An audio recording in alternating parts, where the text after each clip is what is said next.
Kaylee would tell you the same thing. To know her was to love her. Her love for life and everyone in it was so inspiring. She made it a priority to make everyone feel so important and so loved. There was never a day that she didn't want to race her brother because she was just determined that girls were faster than boys, or that she didn't want to go bug her little sisters. Favorite memory for me was watching the game with her, and every time the Steelers scored, I'd pick her up and I'd hold her high in the air.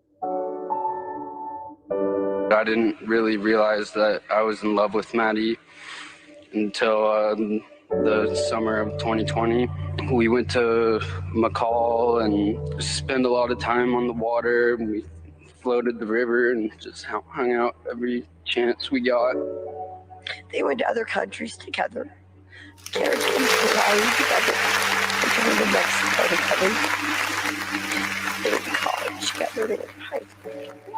They lived in their own apartment together. They were sisters. She was so positive and lighthearted and understood the gift of life more than anyone I know. I remember her getting so mad at me for caring about the little things that didn't matter. She would always tell me she wouldn't know what to do without me, and now I have to live this life without her.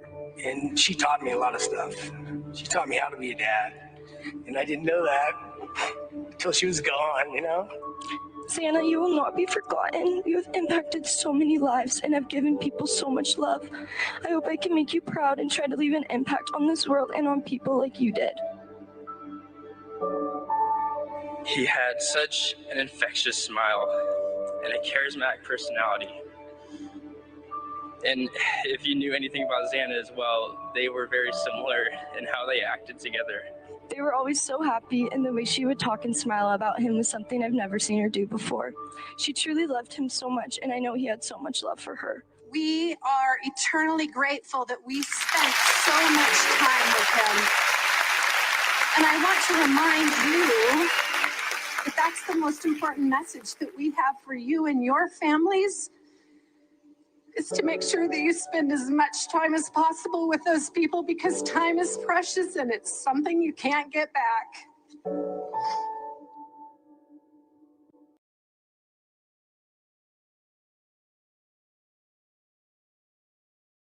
What is going on, ladies and gentlemen? Welcome. Saturday Night Live. I don't know if it's going to be a long live. I don't think it's going to be a long live, but we had to hop on here. Why? Because, breaking news. We got Bethany Funk being called or subpoenaed to court, which, I kind of expected that, right? We were just waiting for the paperwork to drop. So let's go ahead and jump right into what it means, right? Let's go ahead. This is our document, right? And it says material witness. And people be like, well, Trev, what is a material witness? A witness whose evidence is likely to be sufficiently important to influence the outcome of a trial. Okay, so that's what we got hit with tonight. So now they're saying that Bethany's Bethany's statement or whatever she saw, witness in general, can impact this trial a lot. That's what that means. A witness whose evidence is likely to be sufficiently important to influence the outcome of a trial. Now, we have to keep that in mind. What did Bethany see? That's what I want to know. What's going on allegedly? LB, Chrissy, Wild Violet, Sarah, Chrissy again, I see you. Firefly, what is true? Karma, I see you. I gotta know, I see you. What's going on, everybody? Thank you for being here. I appreciate you guys.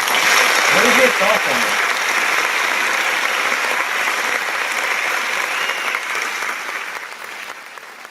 What is your thoughts on this? Why isn't Dylan on there? See, we don't know if and that's a good thing, right?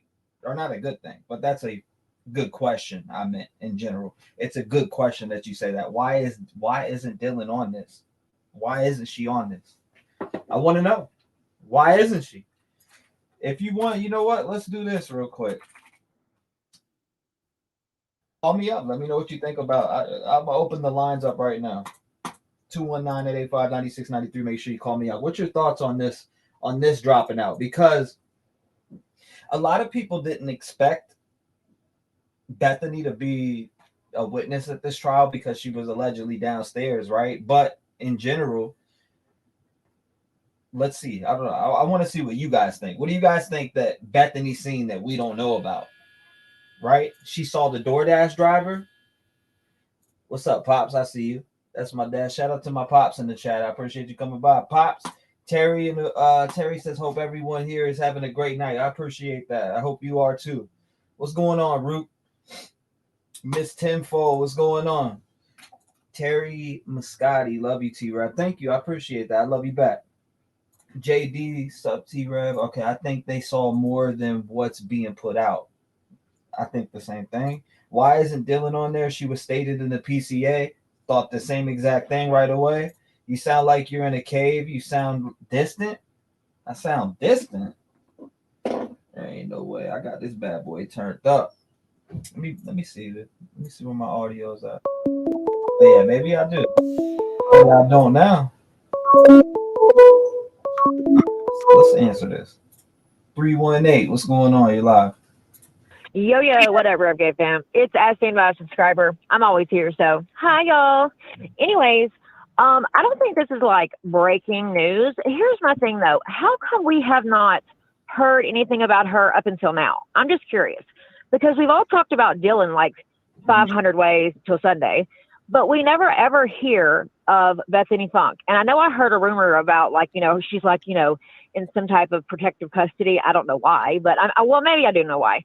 But y'all, I don't know. I know Brian did this, okay? Oh, and in my opinion, allegedly my motherfucking conspiracy, okay? Brian did this shit, but I don't know that I think that all of the roommates don't know anything. I think they know way more than we know. Like, and I don't mean like as far as, well, clearly the Dukes they were in the house, but I mean like not had something to do with it per se, maybe, but more like, I don't think Brian is a stranger to them, if that makes sense. You know what I mean? Mm-hmm. Because they just had like this open door policy, people just fucking walking in and out and all kind of crazy shit. But I'm just wondering why all of a sudden now Bethany's being brought up when where's Dylan? Why are they not out talking about her? I mean, isn't she the motherfucker who saw him? Right. Right? No doubt. So to me, I just feel that's kind of weird. I don't know. And what could she have that's so groundbreaking? And if she does have something that's so groundbreaking, explain to me why it took them hours upon hours to call the motherfucking police. Can somebody please tell me? That doesn't make sense. So if they knew all this shit happening and she's like such a key witness and she knows all this shit, why did they not call the police sooner? Yeah. That's why I feel like they have to know Brian. Something ain't right in there. I agree. I've been shit now. Like I literally believe that they know somebody. I think Dylan, maybe. Who knows? I'm just speculating in general, but maybe. Oh yeah, this is just my opinion. You know what I mean? I'm just curious. Just like y'all, I don't understand how, even with Dylan, even with her saying that she saw somebody, I just don't understand. I don't give a fuck what you're on. Okay. We've all taken substances, partied, all that shit, right? Mm-hmm. I don't understand a world where you saw some person dressed like a robber that you would see on the fucking TV, okay? And you thought, oh, it's okay, let me go back to sleep. How could you fall back to sleep? What? Yeah, no doubt. That just doesn't make sense to me. And then I was thinking about something the other day, and I was calling in, but the line was busy. Mm-hmm. But okay, do you remember when they said they heard somebody say, it's okay, I'm here to help you? No. Well, you remember when they said that? Okay. And then they saw that Bryankohberger, he had that flashlight, right? Mm-hmm. Well, maybe, just maybe, okay, this is just a thought, and maybe y'all could maybe see what y'all think. Okay, he could have hurt Ethan, like, killed Ethan or whatever. And then she is maybe not witnessing that person actually murdering Ethan, and she kind of walked in on it. And then he could have pointed the flashlight up, and she could have thought it was a cop now, like a cop is here, like somebody called somebody, and then him saying, don't worry, I'm going to help you. Mm-hmm. Do you see what I mean? So that therefore she would not go to her phone and call 911 or whatever. And so I've just been kind of like pondering that idea. And so to me, I mean, of course, we're just speculating, but to me, that would make the most sense, you know? Right. But I don't know. I just find it like some of the things they say about, you know, Kaylee's dad saying, you know, he didn't have to go upstairs and stuff like that. Mhm. So I feel like maybe the target was Xana. And then when he saw Ethan there, he had to tackle that. And then maybe he also heard Kaylee saying, you know, someone's in the house. And so since he heard her say that or heard them moving around up there, he walked up there and did that. You see what I mean? Yeah. So maybe that's just my opinion. I don't know that to be true, clearly. And again, if you haven't heard it from law enforcement, that shit ain't true. But I'm just saying, to me, that makes the most sense. But I'm curious as to what's ground and earth shattering that fucking Bethany can possibly tell us. And if she has some type of groundbreaking shit, I'm confused as to why the fuck she did not call the police. Right. Yeah. You know? I question the same thing. Yeah, I mean, that just does not make sense. Do you think if one of my friends, and you know what's another thing too, if you saw somebody walking through your house like that, I don't know how friendships in Idaho get down, but if I even think my friend is in danger, I'm coming at you. You might hurt me, but you gonna feel me for the next 3 birthdays. You know what I'm saying? Mhm. So I just don't understand why she would be like, oh, it's okay if they're being, you know, mugged or whatever she might have thought was happening. She didn't want to go ride for her friend and help them. Yeah. Like, what? So, I mean, even, I know it's scary, but usually in those type of situations, I guess maybe the, you know, flight, fight, freeze type thing. I don't know. I just find it to be, for me as a person, if I see my friend or even think my friend is in danger, I'm going to put myself in danger to help them.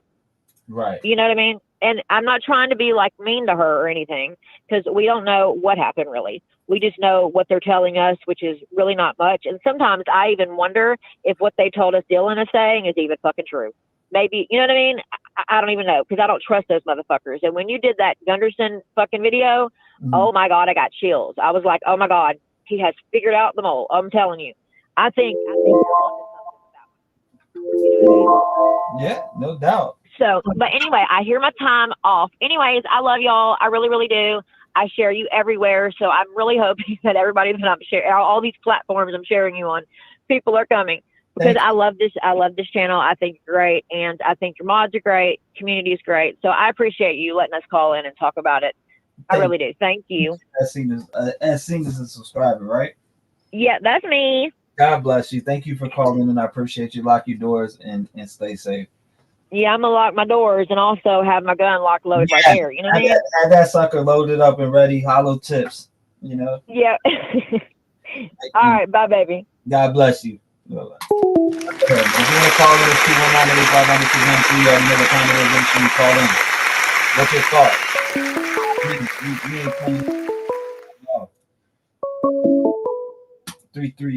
You on the flow? What's going on? What's your thoughts on this whole entire thing with Bethany coming out now? I've got two things. The first one is, if this has anything to do, in my opinion, it has, you know, we're hearing now the rumors that it's all drug related, or there's a possibility that it's drugs. Mm-hmm. The very first interview, some girl did it. I think she's like college, or she actually had Ethan's parents and interviewed them. And back then, Ethan's mom said, by the way, this is not drug related. Please don't think this is drug related. And I'm like, how come she would be saying that in her one and pretty much only interview, and right after it happened, you know, weeks after it had happened? So I thought that was odd, because why would you say it's not about drugs when it was never even brought up yet? Do you know what I mean? And then the other thing that I was thinking is, and this is also very, I mean, it's just I'm just thinking, but as this other girl was saying something, but what if there was two people, and what she heard was the second person coming and helping? Maybe he had, you know, he was having a problem with Ethan, and he said, I'm here to help you. Mm-hmm.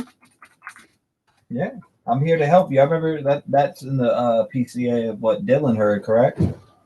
Yeah, I mean, I never really thought about that until she just said something, and I'm thinking, wait a minute, there were two people it could have been the accomplice, you know, the other half that said, it's okay, I'm here to help you. I mean, Xana put up a big fight, right?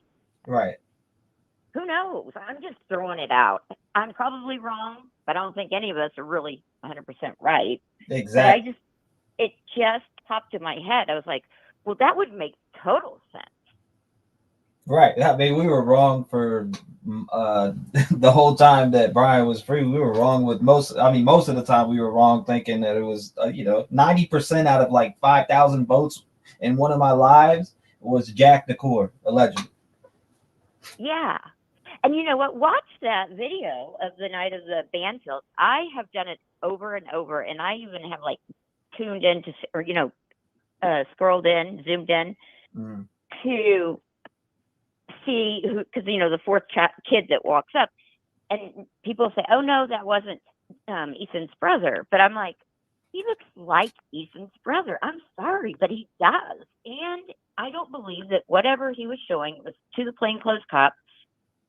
Both his partner, said, "Oh, he fooled you," or whatever. And then when they took the other three over to the car, I heard one of them, or maybe two of them, say, "That guy lied. He lied to you. He's not 21. Well, he showed him his phone. I mean, yeah, I could have showed him a fake ID on his phone.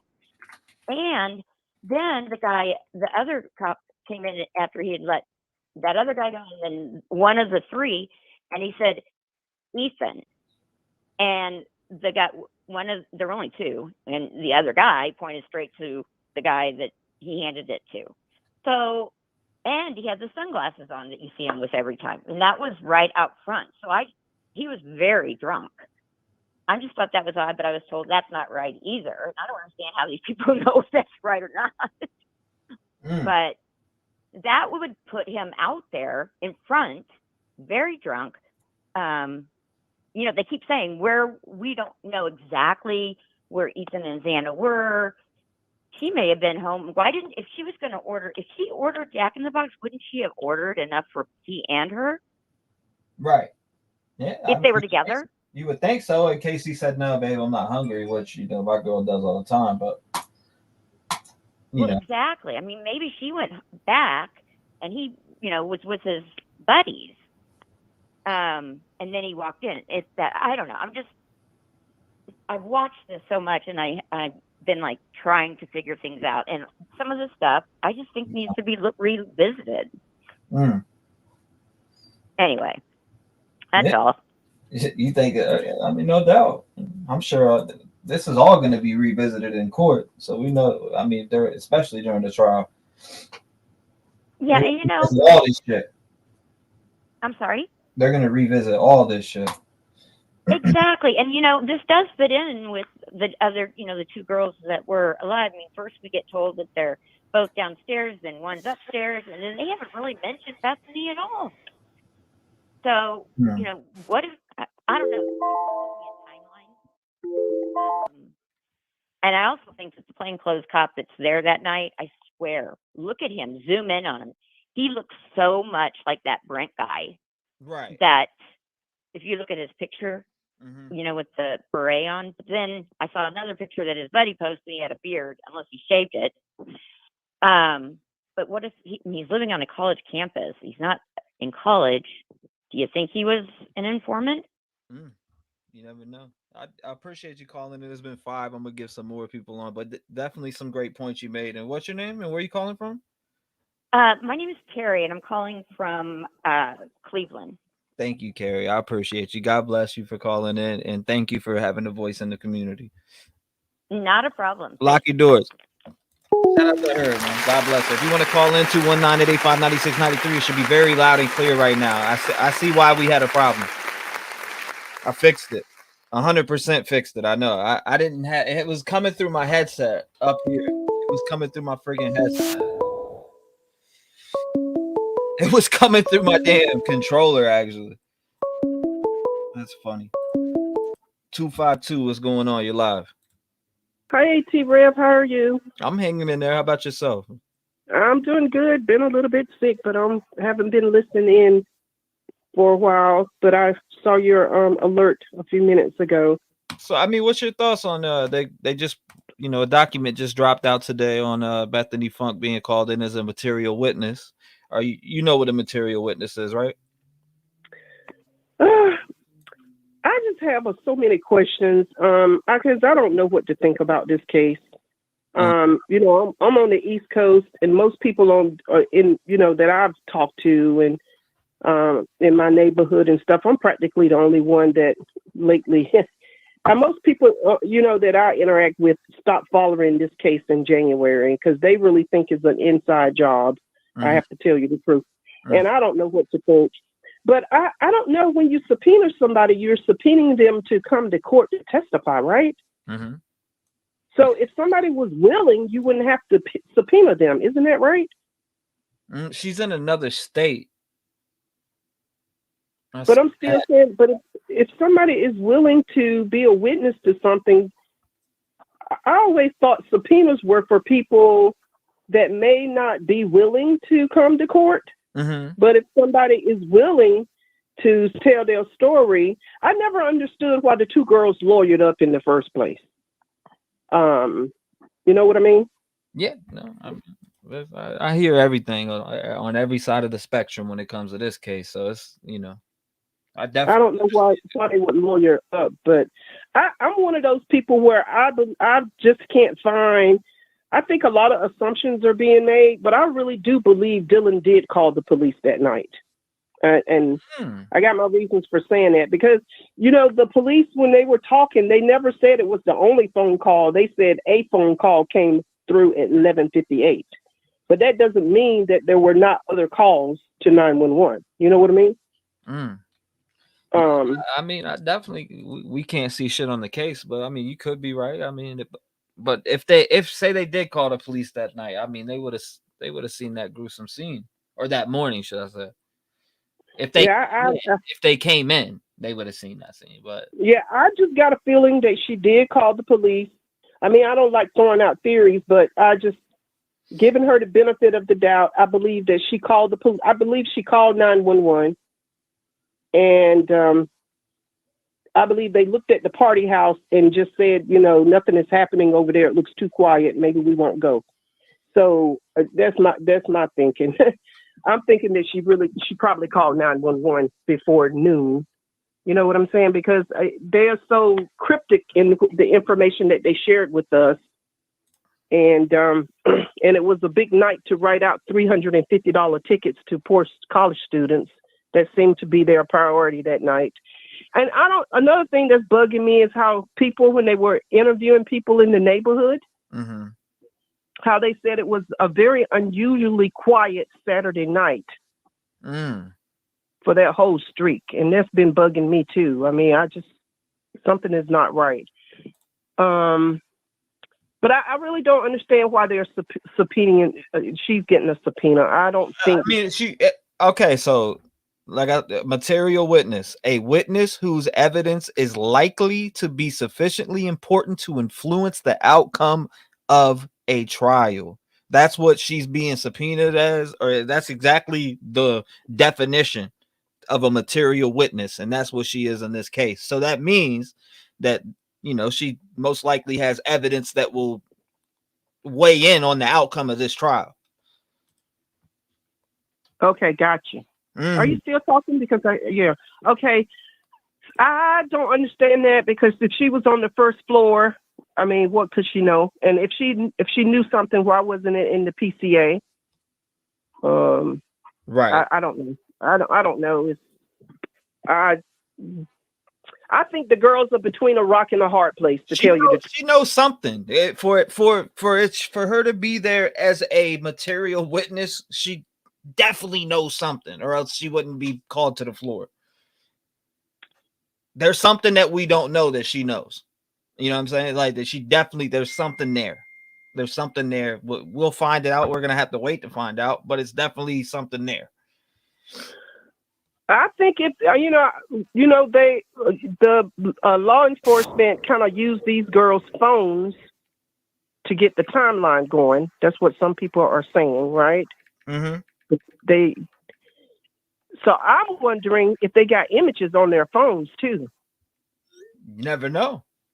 That's very. I mean, I'm telling you, the young folks in my family, they'll snap a shot in at every and anything. You know what I mean? Mm-hmm. So, yeah. So I don't know. I just don't feel like she really. If she was on the first floor, I mean, what could she possibly know, other than looking out her window?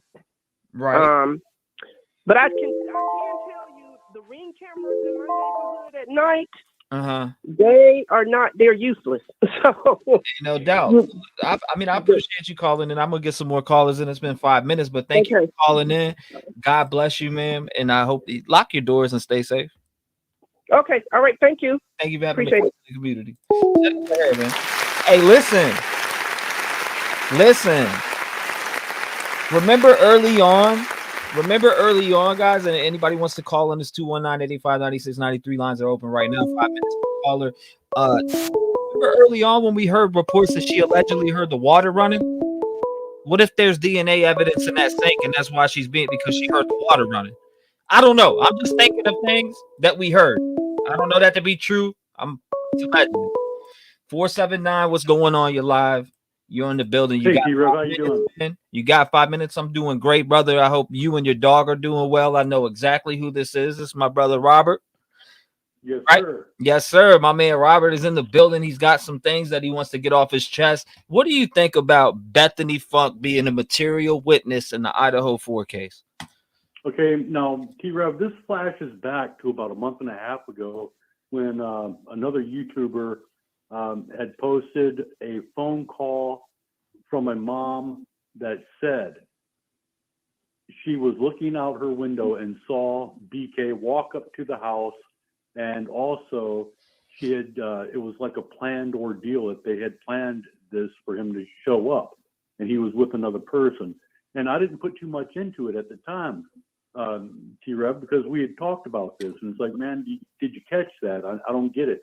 Is because that's where I went off on a different tangent about if all these people knew about it and all these people were walking in the house, how come there's no videos or photos coming up? But it almost makes me wonder, the whole time I've been yelling bullshit about this lady that called, and talked to this other YouTuber and the FBI and stuff. Now, I don't know, is it starting to ring true? It was so quiet and so pushed aside, so unbelievable that all of a sudden now, if they want to pull her into court for something, is there any truth behind the story? Right. That's what that's what I'm thinking. But hey, man, I want to tell you something. What's up? This is not related to BK and nothing at all, except, dude, man, we have been seeing on TV these shootings, these stupid ass shootings of innocent people. People are, well, this happened to me yesterday. I've been putting in a fence. I've been expanding my backyard, putting in a fence for my dogs to play, okay? And I'm pounding in these fence posts and I'm digging holes. And if you live in Arkansas, you're doing rock, okay? It's like hard labor. So I've got this shop hammer with a full steel metal, handle on it. It's heavy, man. It weighs about 5 pounds. And I'm swinging this thing, knocking T-posts, and I'm wiped out, okay? My second day into it, I'm wiped out. I couldn't throw a solid punch if you paid me to. I was like a wet noodle, dude. I am hungry. It's 2 o'clock. I'm going to McDonald's. So I'm sitting in the drive-thru and this lady's sitting behind me. Well, her son gets out of the car, shuts the door, and starts yelling, "Mom, Mom," as loud as he can. And this goes on for like a minute. And I'm sitting in the line. I already paid for my food. And I'm sitting in line going, God, man, I wish this guy would shut the fuck up. I didn't think he heard me, dude, but guess what, T-REV, he fucking heard me. And you know what he said? That guy in front of me is starting shit, Mom. He's starting shit with me. I said, hey, man, I apologize, dude. I didn't think you heard me. I'm sorry, man. I didn't mean no disrespect. Yeah, now he's starting shit. Dude comes up to my window, and I'm trying to disengage and just, make things cool. I go, hey, man, I know you. He goes, well, I sure don't know you. And I said, then good, get the fuck off my door. Motherfucker flicks a cigarette at me, spit on me, yanked my car door open, and dude, I tell you right now, if I had my fucking handgun on me, I would put one right in his fucking chest. Yanked my fucking car door open on me. I said, dude, get the fuck out of here. He slams my car door as hard as he could, spit on me a second time, and his mom took off and he's on foot, and I got my food and I laughed and went home. So that would have been, you know, number 5 in the news where No, some she's guy got shot. She's not out the country. My bad. I was answering someone in the chat. They were asking if Bethany was out the country. No, I don't think she is, man. I think she's still in house, you know, in the States. Hey, listen, remember early on we heard reports that she allegedly, we don't know it to be true or not, but she allegedly heard the water running, and that was just a rumor out there. I don't know if that's true or not, but what if that's why she's going to, you know? No, I mean, what water, dude? I mean, remember that it could be a rumor, so I don't want nobody from this live to go run with it and be like, oh, it's possibly that T-REV talked about it, I'm telling you. No, I'm just saying from rumors that we heard early on, allegedly Bethany heard the water running. Allegedly that rumor was out there, speculative.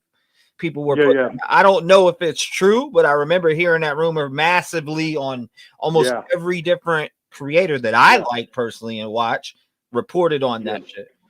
And I heard it too. I mean, we talked about it here, you know, we talked about it on your channel, but you know, I just don't see where BK would have had the time. I mean, he had plenty of time to wash up. I just don't think he did. He was in and out in 15 minutes.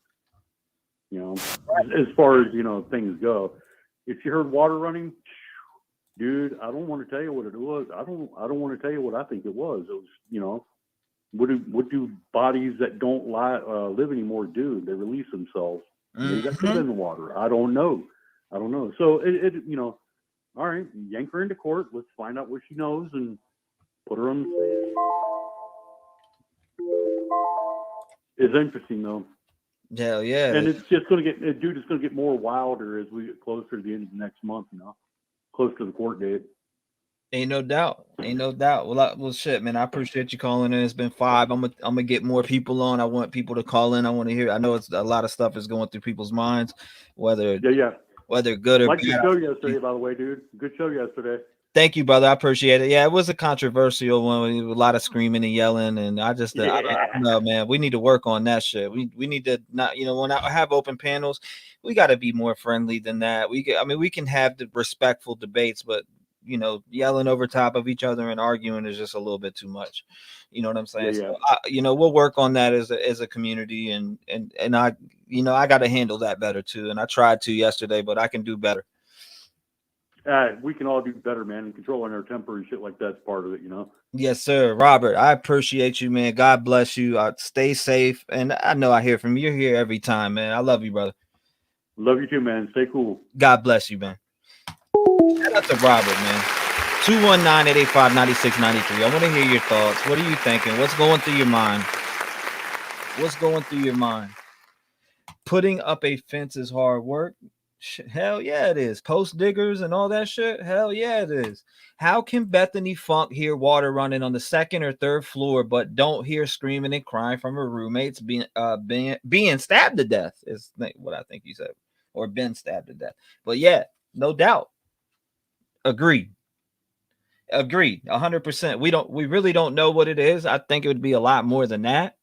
But yeah, subpoenas can also be issued for depositions. 219-885-9693. Make sure you hit the line. Let's hear it. Let's hear from you.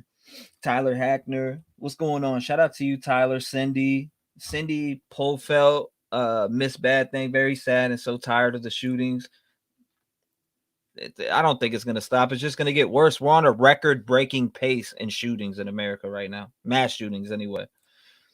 Hello, T-REV in chat. Rebecca. What's going on, Rebecca? Who is this? 412 in the mix? Let's check them out. 412 is calling. They were trying to get through. Let's see what they're talking about. Divine timing, exactly. Probably because we have 412. What's going on? Can you hear me? Hey, yeah. My name's Alea. I'm here from Pittsburgh. I was just calling because I think Bethany knows more than anybody in the whole, all over the place. Like, it's like, no, she knows everything. She heard everything. She saw something out of her window. Now, about the length of time it took to call 911, I'm not sure. Perhaps they called the student, the college's 911 before they called the 911. You know what I mean? Right. But yeah, I think she knows way more because they have not said her name, like she's the preacher's child. Period. Yeah. And it only tells you that she got to know something. Like, why would she not know something? She knows everything, and they just threw Dylan out there like to the woods just to cover up what Bethany knows. You know what? That shit makes sense to me because this whole time, yeah, I'll say this: Bethany Funk has been catching some smoke, right? A little bit, but nowhere near the amount of Dylan Mortensen. For real, because Dylan was up there on the second floor. So you're like, but it's just weird how the PCA or the other one, it says that Dylan was started off in bed or something. Like she started off on the second floor. Like she went somewhere after that. You know what I mean? Like, what do you I don't even understand that. But I mean, I think it's gotta be something big because the material witness is big and it influences the trial. So it's supposed to be a sufficiently important influence to the outcome of the trial. So I mean, right. You know what I mean? Right. That's a material witness isn't just like, something small. And they subpoenaed her, so they don't even want her to miss court. Like exactly. It isn't get there and be there, because there's sometimes they subpoena you, sometimes they don't. But when they really want you there, whether you willing to come or not willing to come, we're going to subpoena you, because if you don't, we need you here. And she's the first one that they put out for, from what we see, because we haven't seen them asking about Dylan or, anybody from PA or anybody. They're just like, yep, you are here now. Exactly. So it's like blowing the case up, where everybody's been looking at Dylan, everybody's been looking at Brian, everybody's been looking everywhere but at Bethany. Like Bethany knows everything. Someone asked in chat, somebody asked in chat, who is subpoenaing her, the prosecution or the defense? Now, I don't know that information. I think it was the prosecution. I would think it's the prosecution also. Actually, I think it's the court, but I think that it was the prosecution that asked for it. And the thing is, this was filed almost 20 days ago, 19 days. Yeah. And then it got approved on the 11th, and we're only just finding out about it. Exactly. It's not even it's not even up on the website where they have all of the different stuff going on. This just got leaked for real. I wonder if it got put it out. You know what I mean? You think it's either leaked? That or they caught it coming across the from state to state, because as much as everybody say, oh, there's a gag, but in all honesty, Idaho can't gag Pennsylvania and it can't gag other states. It can ask them, please don't say nothing, but they have no authority to gag anybody else but their own selves. Well, when the sleuths get it before the Brian Enton and them boys and all the MSM gets it, it's probably leaked. I think you might be right about it being leaked, because Brian Enton ain't even reported on it yet. Well, I was watching, what's that dude's name? I was watching Tyler Feller. And Tyler Feller said that Coffin Dagger sent it to him. Was it Coffin Dagger? No, Sleuthie. Oh, yeah. Sleuthie get everything. I'm trying to find out who is your connect. Look. I mean, Sleuthie be getting shit, and so does the docket. So it's like, I mean, if it can be gotten, it will be gotten. Oh yeah, because Sleuthie gets it. Yeah, Sleuthie gets all the good sleuth.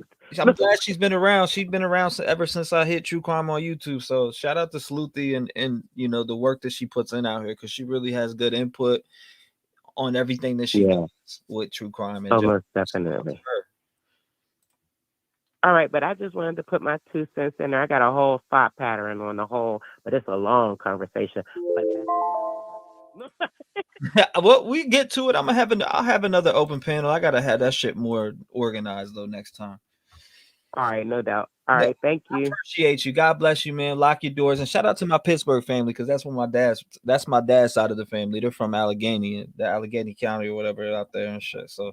Oh yeah, Allegheny County. All right, now then that just means you're a squared off dude. All right. My pops went to high school out there and shit, so I know. I mean. Oh, for real? Yeah, he's from there. So. Oh yeah, he's down to earth. Oh It's yeah, good to be yeah. raised by a down to earther. Bring him up here. Shit, you'll see. Right. God All bless right. you. And thank you. Lock your doors. I appreciate you having a voice in the community, and thank you for sharing your thoughts and opinions with us. Most definitely. Thank you. God bless you, man. Shout out to great call. Great call. 219-885-9693. Let's hear from you. I see 330s. 330. What's going on? You're live. Okay, I am so sorry. I just talked to you, but I thought of something about Bethany. If you get through, you get another 5 minutes. I don't care if you call 8 Yeah, times. no, it just came to me because it's something I was thinking about. How often have you heard of people getting pulled over for following a car too close? It's not common. I've never heard. I'll tell you what, it's not common that I've heard of it. I promise you that. No. And I've been around a lot of people, so yeah, no, it's not common from me, and I've been in several different states too. So Exactly. So we all of a sudden have 3 stops of you're following too close because Bethany got stopped, from what I heard, a month earlier than Brian did. What if she was a freaking informant? What if they said they stopped her and they do that? Trying to get somebody. Mm-hmm. They were already trying to looking at that. Maybe she was an informant, and that's why she's been in. We haven't heard anything, and she's been in hiding.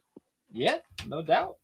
Definitely been. So anyway, and that could also be a reason because look, he gets stopped twice doing it, and they didn't really do much, So what if he asked, have you arrested anybody else or anything? Maybe he was wondering if she, he was asking, trying to figure out because he was an informant. I'm not saying he is. I'm just saying that's odd. 3 in a month and a half time, 3 different people that are with this case get stopped for following too close. That's some shit. I mean, that's something that I haven't seen anybody or have known anybody that got pulled over for that. I haven't either. I've never heard. I mean, I've heard of it, but never known anyone to. So anyway, that's something that I thought was odd because she got it a month earlier, and maybe they said, well, they talked to her and had her. They made her do a CI, become a CI. I don't know. Anyway, just something to think about. Yeah, that's true. Very true. Okay. Well, I appreciate you calling back and sharing your thoughts. Sorry. Thank you for being a voice in the community. Don't be sorry. Thanks. If you think of something else, call back. I will. You're more than welcome to it. You don't get a certain amount of times. God bless her. Shout out to her. I appreciate that. You want to call in? It's 219-885-9693. Oh my God. Let's hear about it. Everybody's getting 5 minutes. I'm staying strict to those time limits. So what is your thoughts on Bethany Funk coming out? And if you just are joining us right now and you don't know what the definition of a material witness is, I'll tell you right now. A material witness, which is Bethany Funk, a witness whose evidence is likely to be sufficiently important to influence the outcome of the trial. Again, a witness whose evidence is likely to be sufficiently important to the influence and outcome of a trial. That is that's some heavy words there, in my opinion. Some heavy words there. 917 or 919. 919. Hello. 919. What's going on? You're live.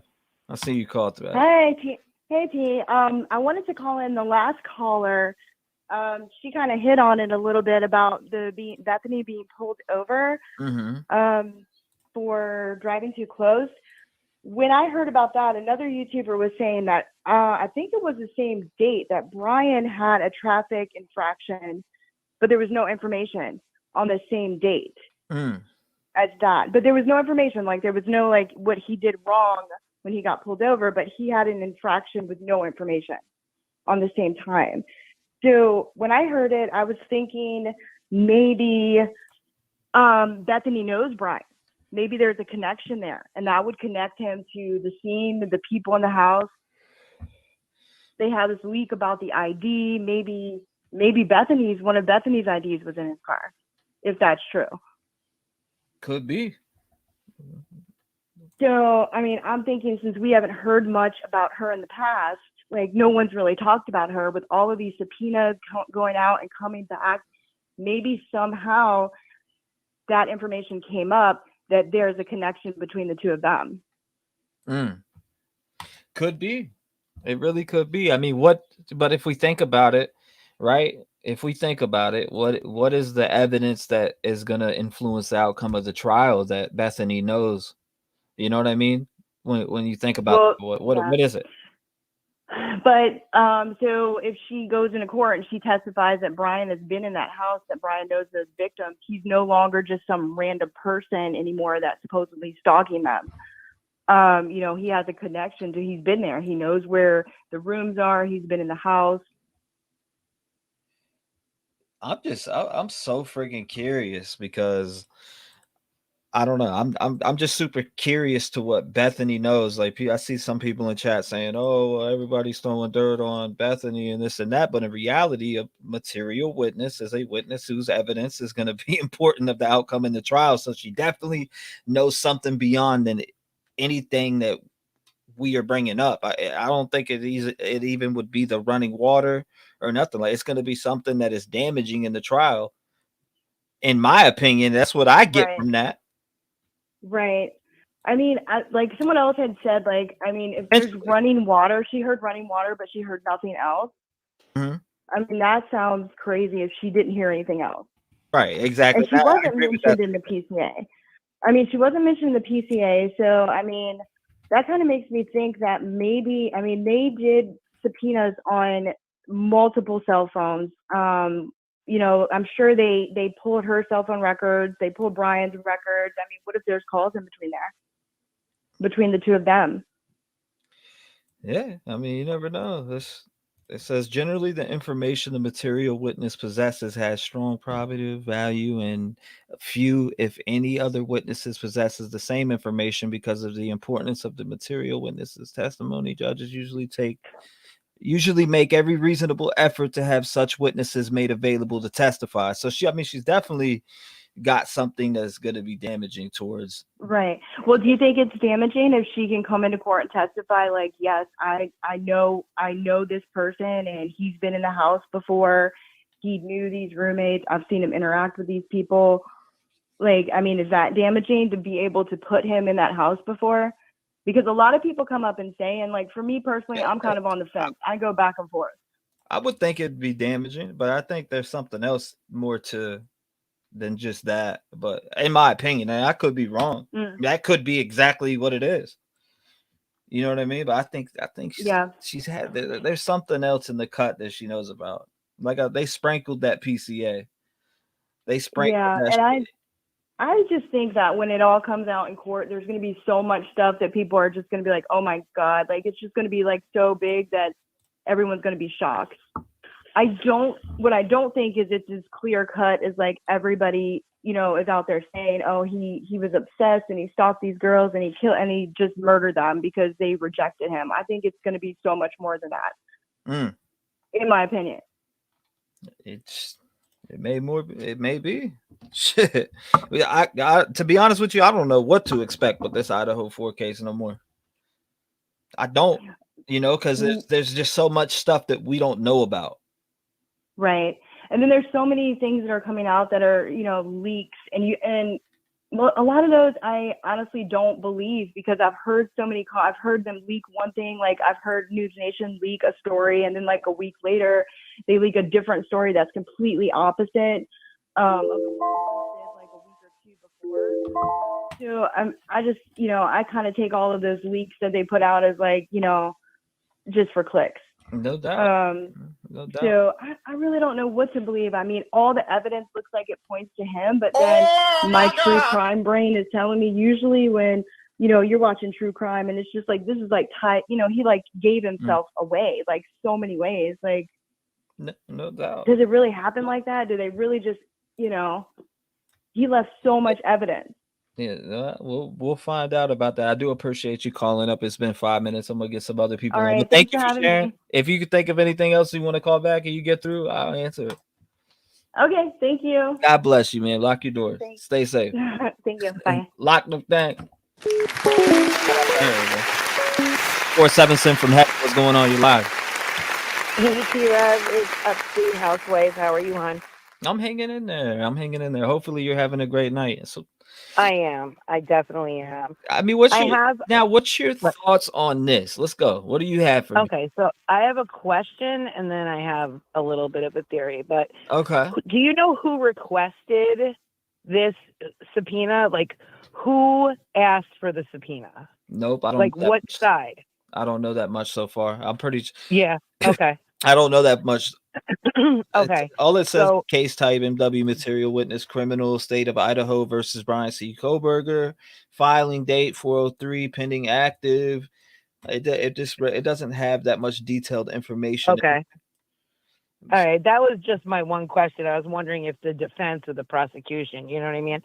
And then my theory a little bit on this is now the morning, let's say the morning Bethany should have been downstairs sleeping in her room, right? Mm-hmm. That morning, supposedly I heard she got up and went to work, but she went out a side door or something and never saw anything. Is that true? Or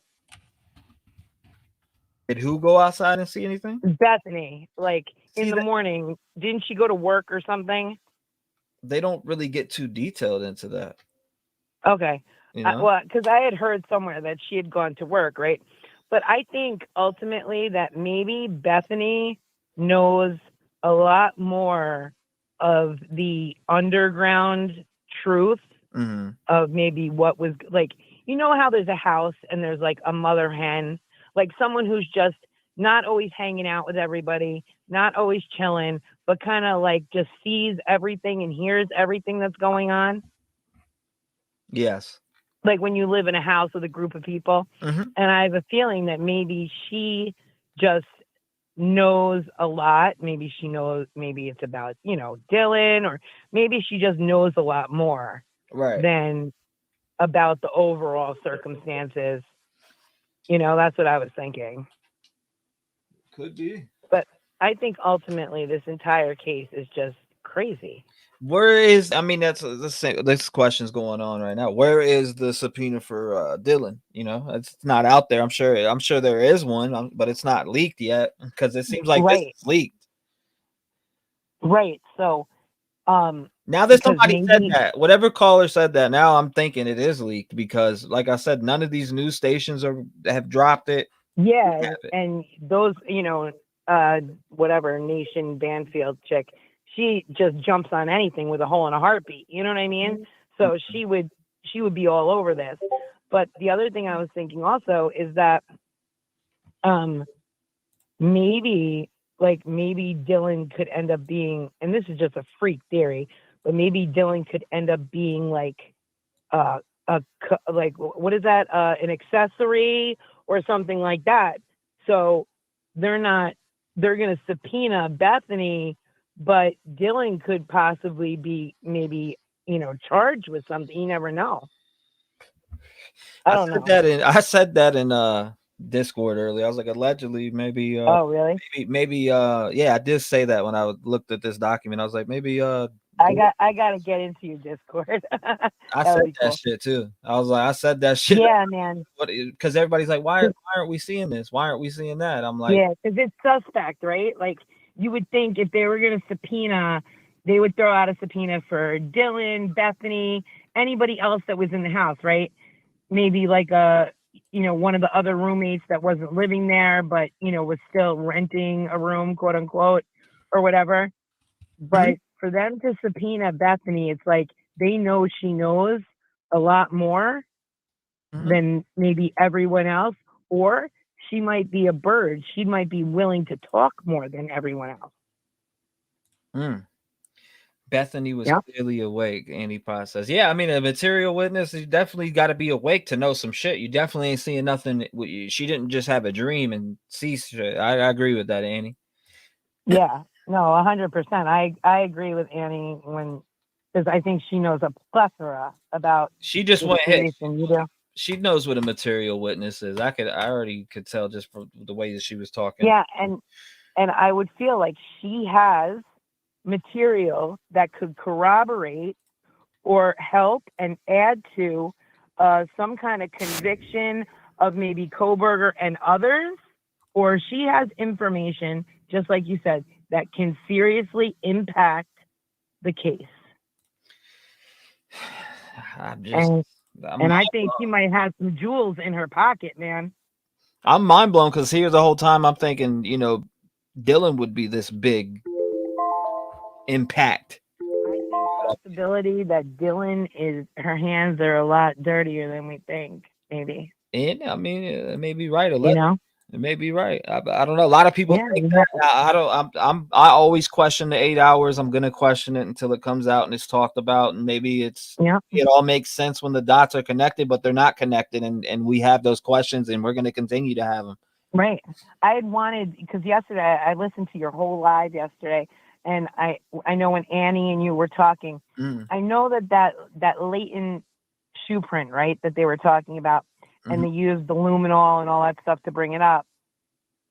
So is for you not to see it with the naked eye, but it to have some kind of blood on, you know, it came from blood because that's what it illuminates, correct? Like, I mean, that literally dead ass meat. No doubt. You know what I mean? For sure. I appreciate you. Crazy. It's been 5. I'm gonna get a couple more people on. Thank you for calling. Have a good night. Take care, have bud. your voice. God bless you, man. All right, bye. Lock your doors. Lock your doors. Lock your doors. Where y'all at? 219-885-9693. Make sure you call in. Lines are open for anybody who wants to call. Welcome, new members. Shout out to everybody who's in here. I see you. Let's see. Damn, blank with the 20. Thank you.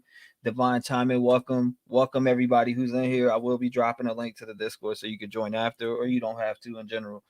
Yep, that's what I'm wondering. Good to be back on here. Blank, respect. If she's being requested as a material witness, it's because she wasn't sleeping downstairs and didn't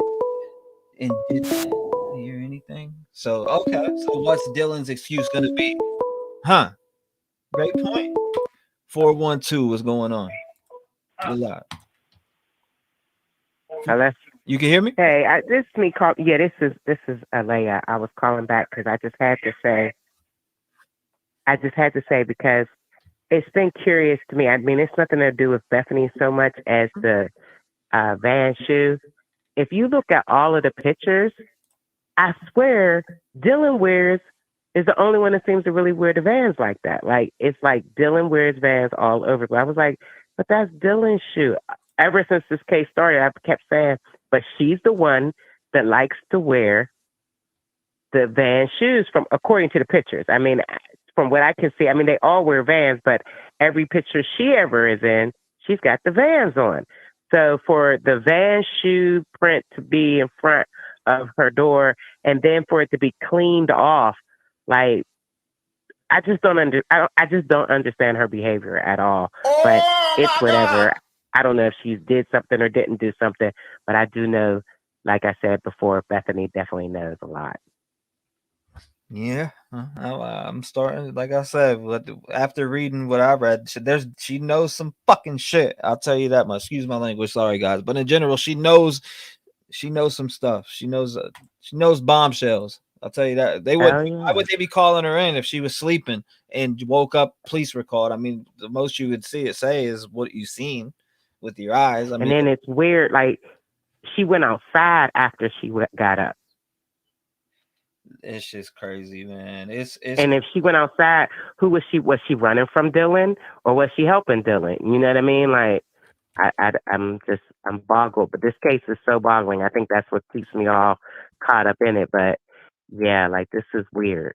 Everything that comes out is just weird. It's just always some weird, odd thing happening, you know? Very weird, very odd. Everything that's been going. I mean, the gag order is also covering up a bunch of things, or I feel like we would know a lot more too. So they got that gag order tight for a reason. Is what Bethany seen the reason behind that?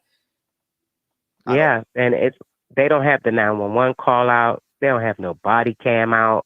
They don't have nothing out. They just gagged and re-gagged and then shut it all down. And now they don't even have they really don't have anything about calling her to court on the website that has all of the all of the documents on it.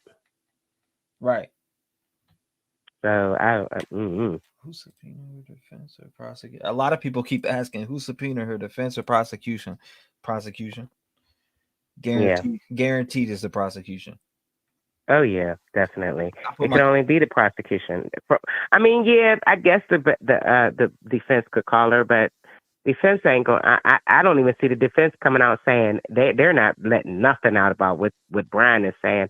I honestly think that when this all come out, he'll probably plead guilty. But in the meantime, we just have to sit and wait, because whatever they got, like, this is one of those complex where when they disperse everything out, you'll just be standing there like, damn, what the fuck? Oh my God. Who the God damn? So he's just gonna be like, you know what? Just give it to me. Just give it to me. Just give it to me. I ain't going through this. If it's mounting against you like that, and you're backed into the corner, and you're like, damn, they got me by the tail, and you really did commit it, you may do that. Or some people will fight it and see what they can go and see how far they can go. Even if they, you know what I mean, did it, they'll take it to see how far they can go, regardless of the fact. Because some people, there's some people that are so just so selfish in general that they're innocent in their head, even if you did do it. I mean, I know motherfuckers like that. I've seen people like that. But is he innocent or guilty? I believe he did it, but could he be innocent? I don't know. Well, the court of law is going to prove that for all of us. So, and then we'll find out. Yeah, because when if you ever look, when they're looking at the body cams from when they're going to the house, when they're making noises, whatever, everybody that comes to the door is always lying.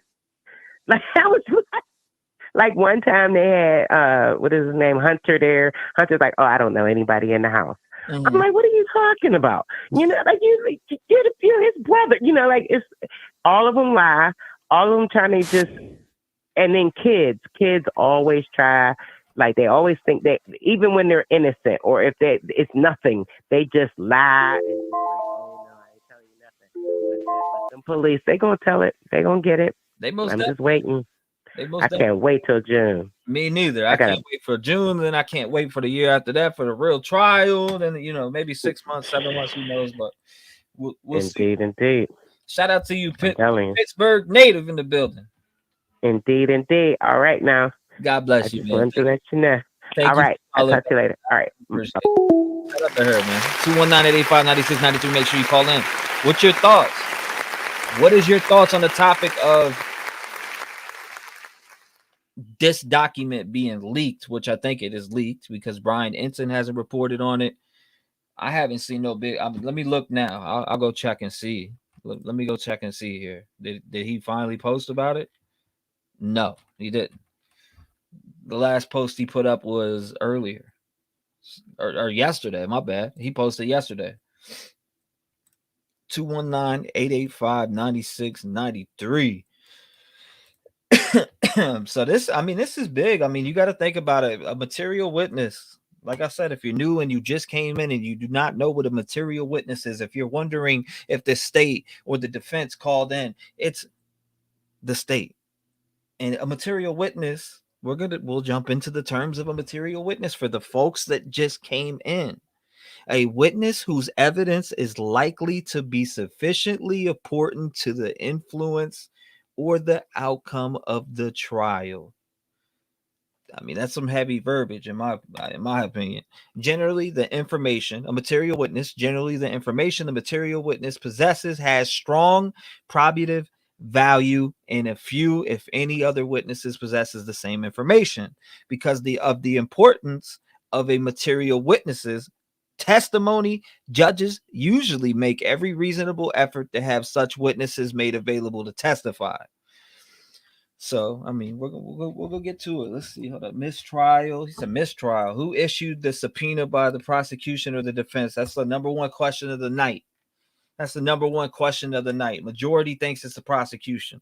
Most definitely. Who else is it going to be? The defense? You think it's going to be the defense that's calling in Bethany Funk?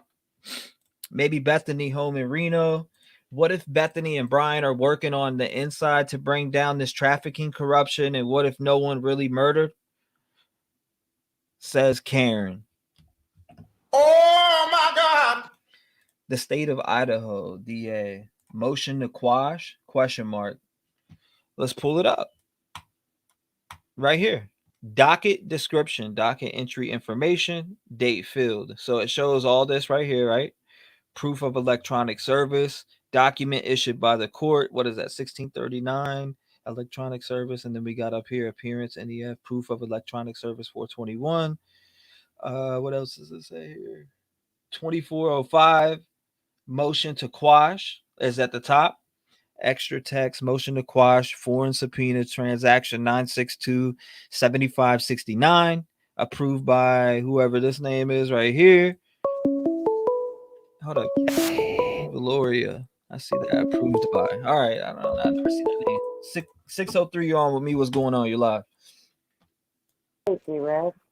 Yeah, what's going on? So what's your thoughts on the new information that came out? As far as, I mean, we kind of all knew that Bethany would be at the trial, right? I don't know. In the beginning, I noticed she wasn't really mentioned a lot. This is Andy. You know, Bethany. Hey, how you doing? Yeah. What's up, Andy? Come on, talk to us now. I know you're full of knowledge. I respect that. Listen, I respect it very well, and I want to hear you out here. What do you got? What you got for me? Actually, I was calling to see what you got for me. So I was trying to zoom in to read the document. It does say motion to quash. I seen your comment. I got it on the screen right now.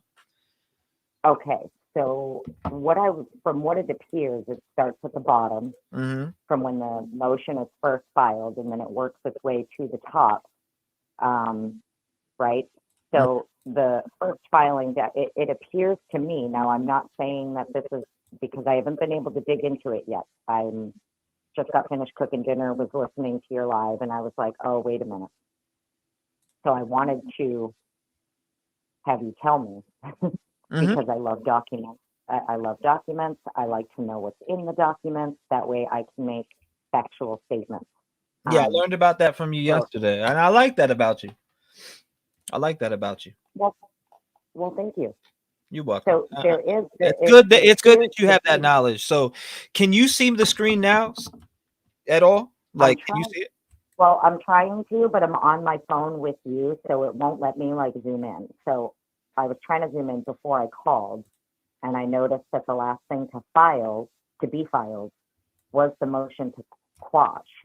So it appears to me that this document is actually from the defense team, not the prosecution. And I only say that because if she was being called as a material witness for the prosecution, I don't think that her attorney would want to quash that. Okay. You know, just from a legal standpoint, they would want her to be able to put him in prison if she has any kind of material evidence to present in the case. Interesting. Do you see what I'm saying? Absolutely. So it kind of, the document reads to me almost like it's the defense requesting her, and her lawyer is trying to say no. Interesting. Because if I remember correctly, what's a motion to quash? No, you're good. You're good. What's motion to quash foreign subpoena? Okay, so she's seeing a foreign subpoena. Lucy went over this last night. A foreign subpoena is because it's a subpoena being issued to her from Idaho, but she appears to be in another state, which is the state of Nevada. So when another state is issuing, subpoenas for people to come and testify, and they're in another state, it's considered a foreign subpoena. it appears that her attorney is trying to get that subpoena quashed, meaning she doesn't have to show up as a material witness. Interesting. Very interesting. Now, I'm not 100% sure, but that is kind of just from what I'm reading. So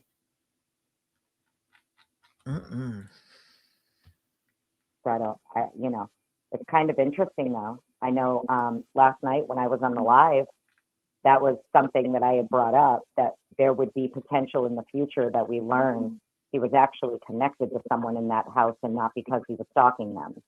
And, I was told I was imagining things when I brought that up, but here we are today looking at this, and it appears Bethany.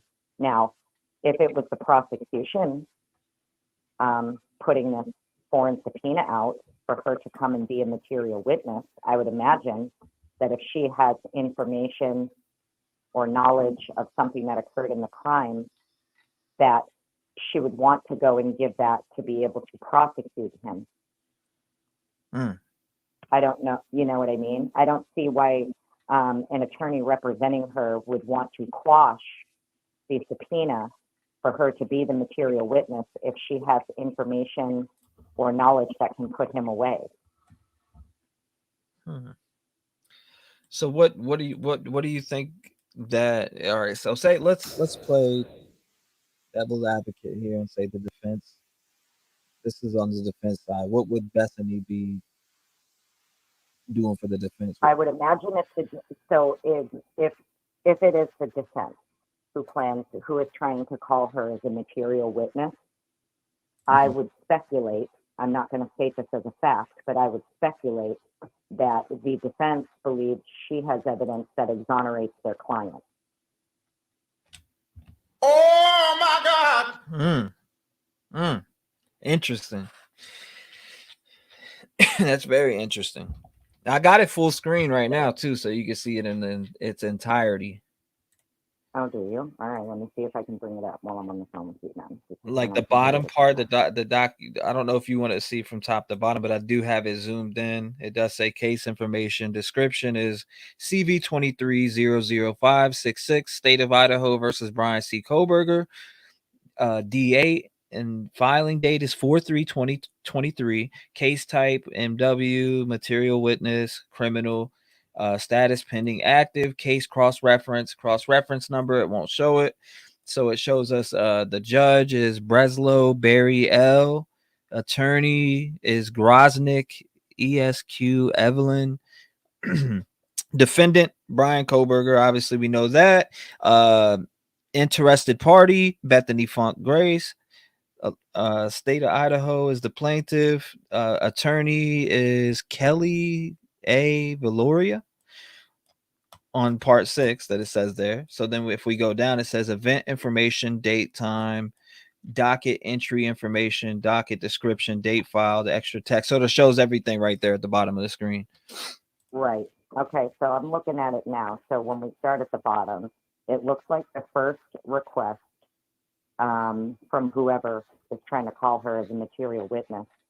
They are requesting the foreign subpoena out of state because she's apparently in Nevada. That was requested on 4/3. On 4/11, the proof of electronic service, that is when they were served with this subpoena, okay, with this document. On 4/11, again, the extra text transaction is approved. So it appears that this was sent and then it was approved.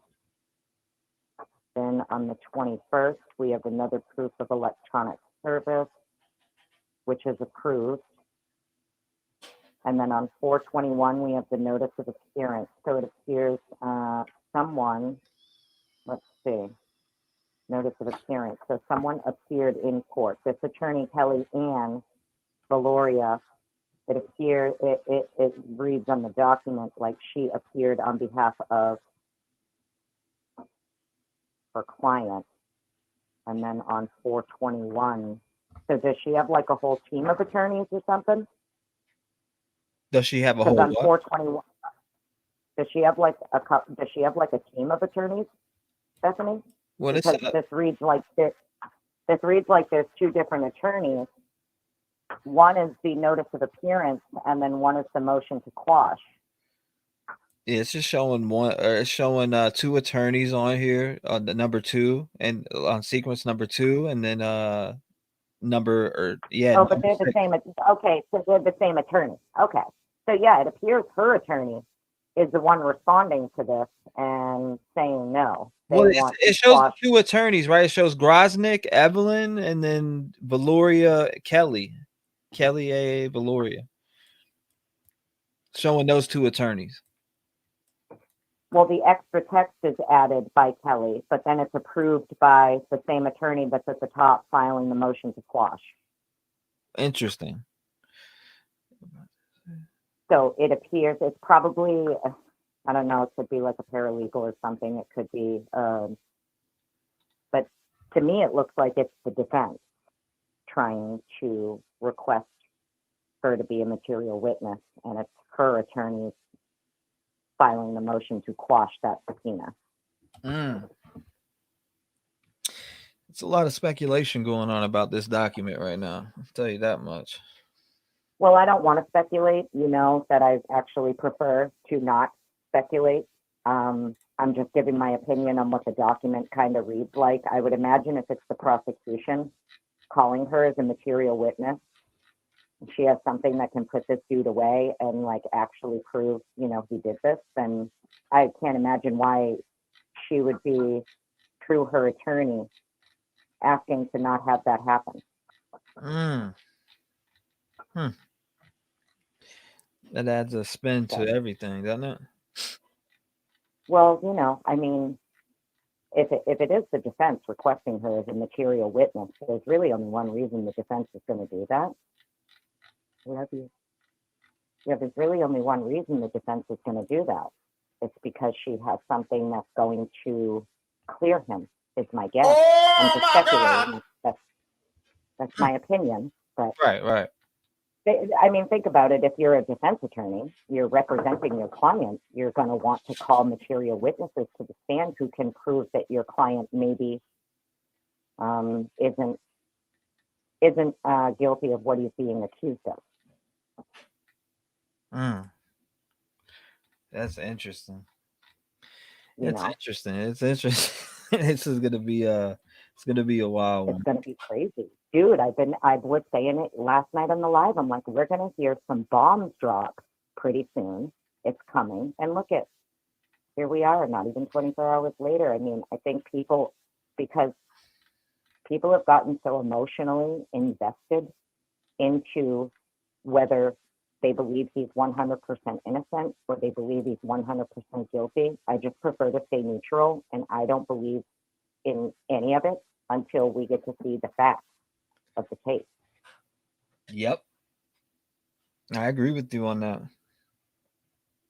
It's always fun to speculate and like share your opinions or your ideas of what may have happened, but in the end, all we can really go by is what we know. Well, somebody put that together. I mean, that's right. That Valoria is an attorney out of Nevada, so that's Funk's attorney because that's where she's at. Yeah. Right. Yeah. So I mean, that makes sense. Yeah. It appears her attorney is trying to get the subpoena for her to be the material witness. Her attorney wants that quashed. They want that to not happen. Basically, they're trying to get the judge to toss the subpoena. So like as if she doesn't even want to be involved with it. Oh, it doesn't matter if she wants to be involved or not. If she has information, if she has information that will either convict or exonerate, she needs to come forward with it, period. No, what I mean is I get that part, right? But what I'm saying is they're filing that as if like, no, I'm not coming. But I don't want to come, and they're fighting it. Right. Okay. So that's what makes me think. Well, that's what makes me think that it's the defense requesting her. Right. Because why would she fight the prosecution, right? Mm-hmm. I'm following you. you know, if you're a material witness and you can put the guy away for life and the prosecution is requesting you come be a material witness, you're probably not going to say no. Oh my God. Dropping the knowledge out there. It's good to hear that. It's good to hear that, you know, hear the breakdown on this document. Because the bottom part is actually pretty descriptive. Shows you that date filed, but the 421, 421, 421, 411, 411, and 43. Well, hold up. So around the 3rd, isn't that when we found out about the 3rd of this month? Isn't that when we found out about the potential Brady? When was that date? I need to look that up. Could be. Because now I'm starting to think about shit. Yeah. Wasn't Caden? No, Caden was in March. I was wondering if maybe it was around the same time that the other ex-frat president there, he was the investigative journalist for the U of I Argonaut, Caden. He died out in Washington on spring break from an overdose. And there was a girl from Moscow who was arrested along with someone else for supplying him with the cocaine that was laced with fentanyl that allegedly killed him. So this was more like March 28th is when they put that out. Okay, I see. And then this was filed on the 3rd. 3870 requests for 3 extra text. What's that? Extra text request for foreign subpoena, out of state commission, transaction, proof of electronic service. Okay. Yeah, so it looks like they filed the subpoena for her to be the material witness on the 3rd. Then obviously it's going to be served. So you got to wait for service, and then it tells you that yes, you know, the service was done. But it looks like the very last filing at the top, the motion to quash, that appears to be her attorney asking that the subpoena for her to be the material witness be, you know, taken out, like dismissed, basically.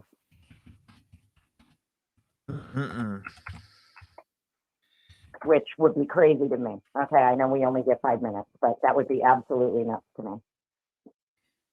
Yeah, I mean it's already nuts the way everything's going with this case. I feel like, yeah, I mean at least in the public, for everybody's going fucking nuts. The amount of emails I get daily just on this case alone is actually overbearing. But I'll still go through them, and I still want to look at them. So it's always read them, but that's right. Always about somebody different. Most emails are different players, different this, different that. It's like, woo, it's crazy. Right? It's just crazy, bro. That's why I try to listen. I get like passionate about things sometimes, but I'm more passionate about we need to make sure 100%, no matter what, that if he's guilty, they can prove it beyond a reasonable doubt. And if he's not guilty, then he needs to have his entire name cleared. Because the fact of the matter is, he has not been tried in a court of law. He has not been found guilty. And people have slandered this person and his family.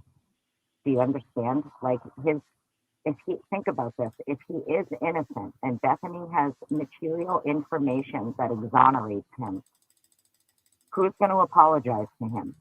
Who is going to take back all the things they said? Does he get his career back?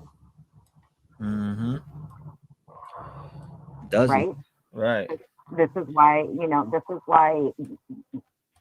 it bugs me, and I get really heated about it when people just start spewing shit off. That's their opinion, but they state their opinion as a fact, and in reality, it's just their opinion. You know, there are people out there that are like, oh, he's a serial killer. He's been killing people since he was 18. Well, that's your fucking opinion. It's not a fact. Yeah, it hasn't been proven. I mean, so definitely not a fact. It hasn't been proven for sure. No, but the point that if he is innocent, right? Say he didn't do this. What if definitely, you know, I presented a theory last night? What if he was just there to pick someone up and they left and they went and drove through Blaine and Genesee and back to Pullman? And then at 9 in the morning, you went back and dropped them off. What if he had nothing to do with it? And she can say he had nothing to do with it because maybe she's the person who was with him. Right? Yeah. I hear you. You know, Well, I'm gonna get to some more callers because I know people are trying to call in. But I appreciate you calling up and explaining that to me. It's been 18 minutes. Good God. Have a great night. Thank you, Annie. I appreciate you breaking that down for us. I appreciate that. Lock your doors. Lock your doors. God bless you. I'll talk to you soon. I'll see you on the next open panel. What's going on, man? 352, what's going on? You're live. 352, can you hear me? Yes, is this T-REV? Yes, ma'am, it is. Oh, okay. Sorry. I thought you was on another call. No, I'm off now. What's going on? What's your thoughts? You think this? Okay, my you think thoughts this on defense? this. You think this is the defense? I think it's prosecution. Okay. And the reasoning is from the beginning of this case, Bethany, you never heard anything out of Bethany, right? Mm-hmm. It was all about Dylan. But I believed that Bethany knows more than she has let on. And I believe Bethany got out of there because she saw stuff and knows things that she didn't want to connect herself with the whole situation. Makes sense?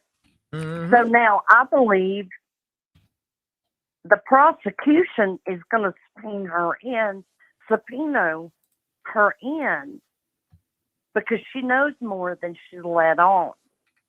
And the thing about Dylan, I have a lot of questions about her. Now, they say she was in frozen shock for, 8 hours, 6 hours? And went to bed? Mm-hmm. Well, I want to share something with you. Years ago, I ran over my niece with a car. I'm sorry. In the beginning, this is reality. This is my story. I went into a state of shock because when I ran over her, I knew it wasn't a rock.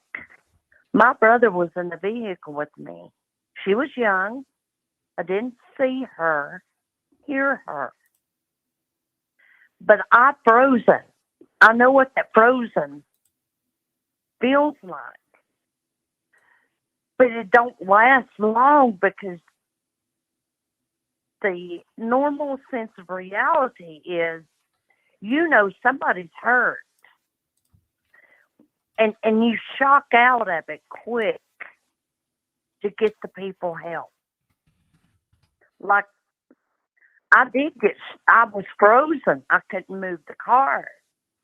I mean, I'd already gotten over her. But I couldn't get back into the car. But like I say, I was in frozen state of mind.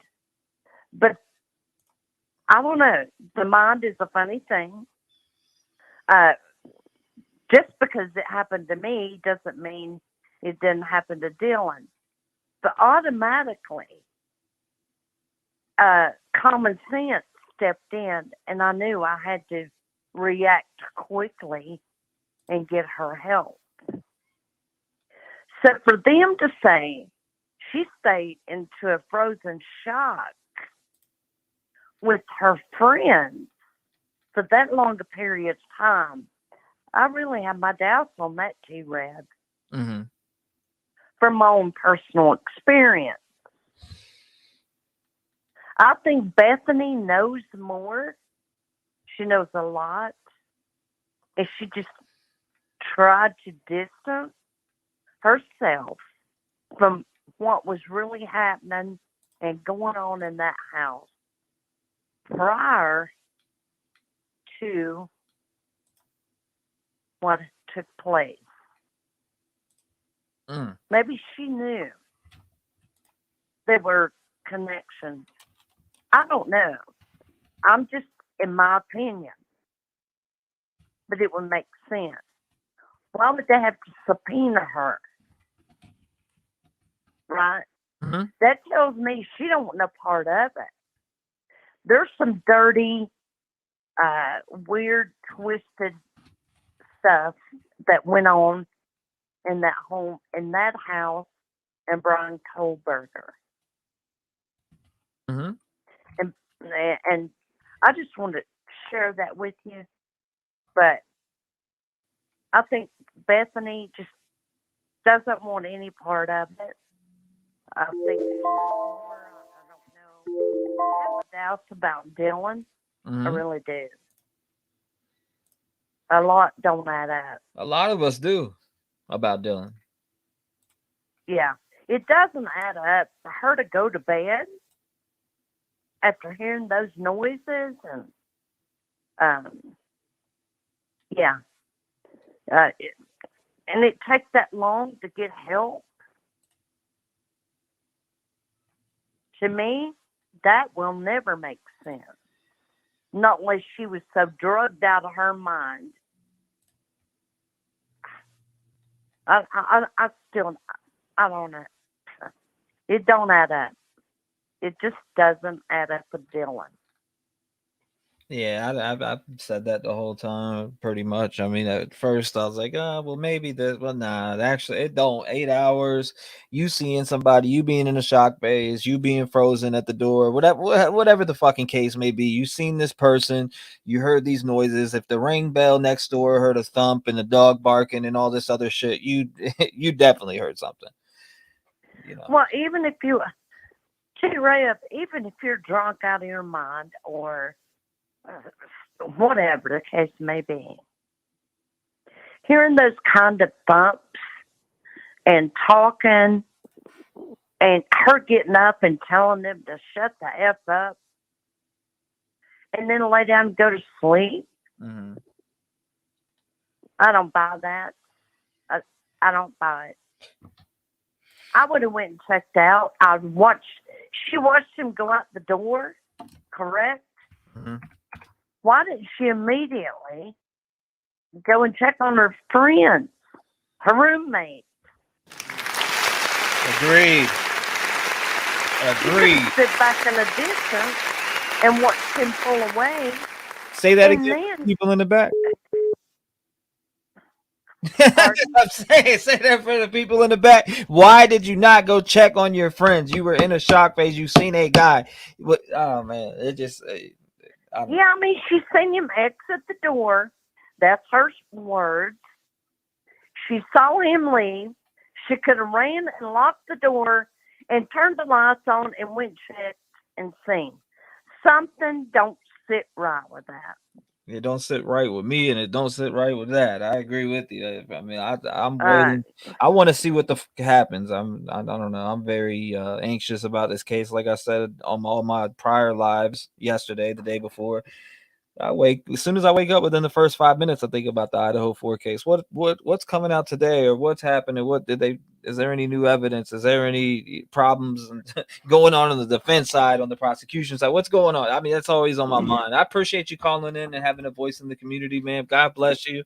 Well, thank you for taking my call, T-REV. You do a wonderful job, and good luck. That darkness will come to light. But I think Bethany knows more, and she just didn't want no part of any of it. And they've had to go and subpoena her. Yes, to ma'am. get her to come in.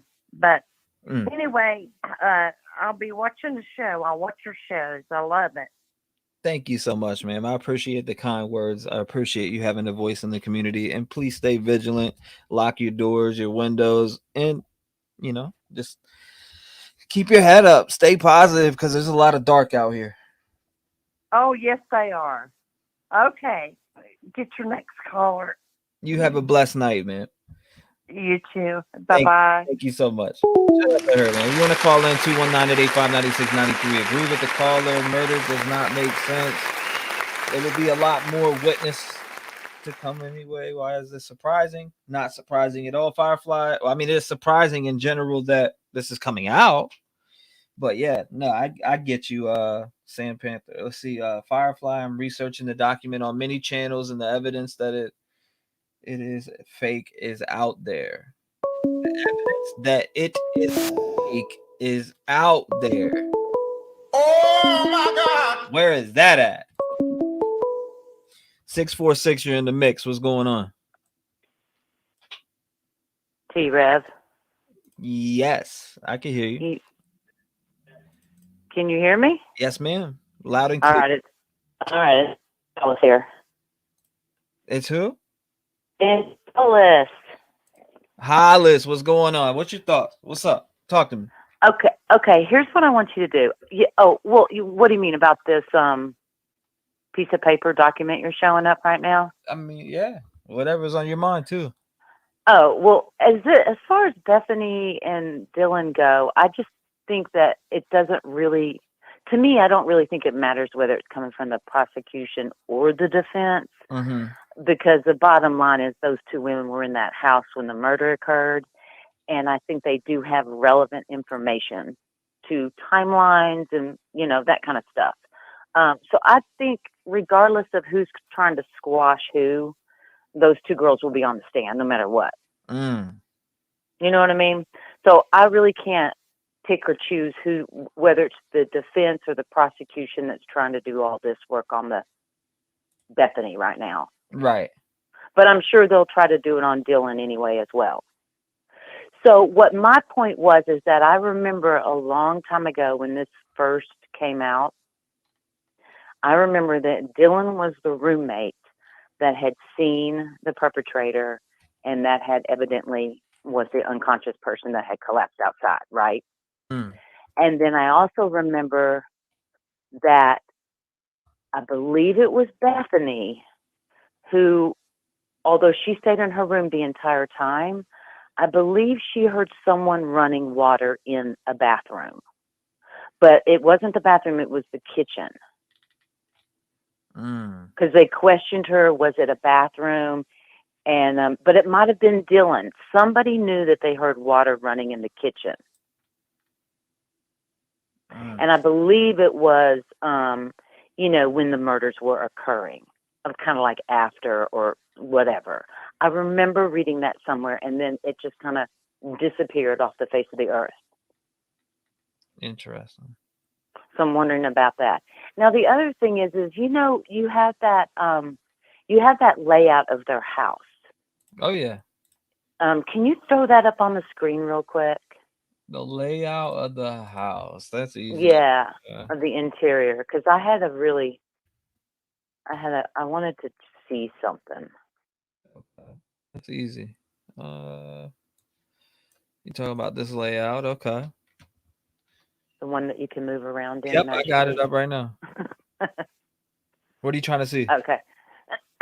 So inside the house, coming up from Zayna's room, from the stairs coming up.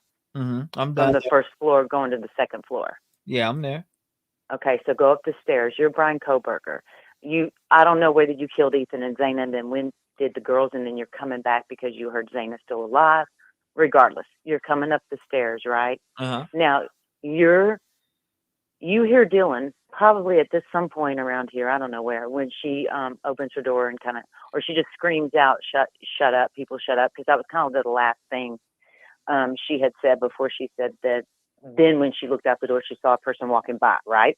Right. Okay, so if you're Bryankohberger, and let's say he's right-handed, all right, turn around and see if there's windows on that other side of the living room, could you? Yeah. Like right behind you. I got you. Let's see if there's windows there, because they don't have any window treatment in that house. Just a window right here at the top of the stairs. So this would be the window that we seen through on the video that I have from the Idaho Tribune. This window right here. Okay, so there might not have been a lot of light, but I'm still thinking light was coming through.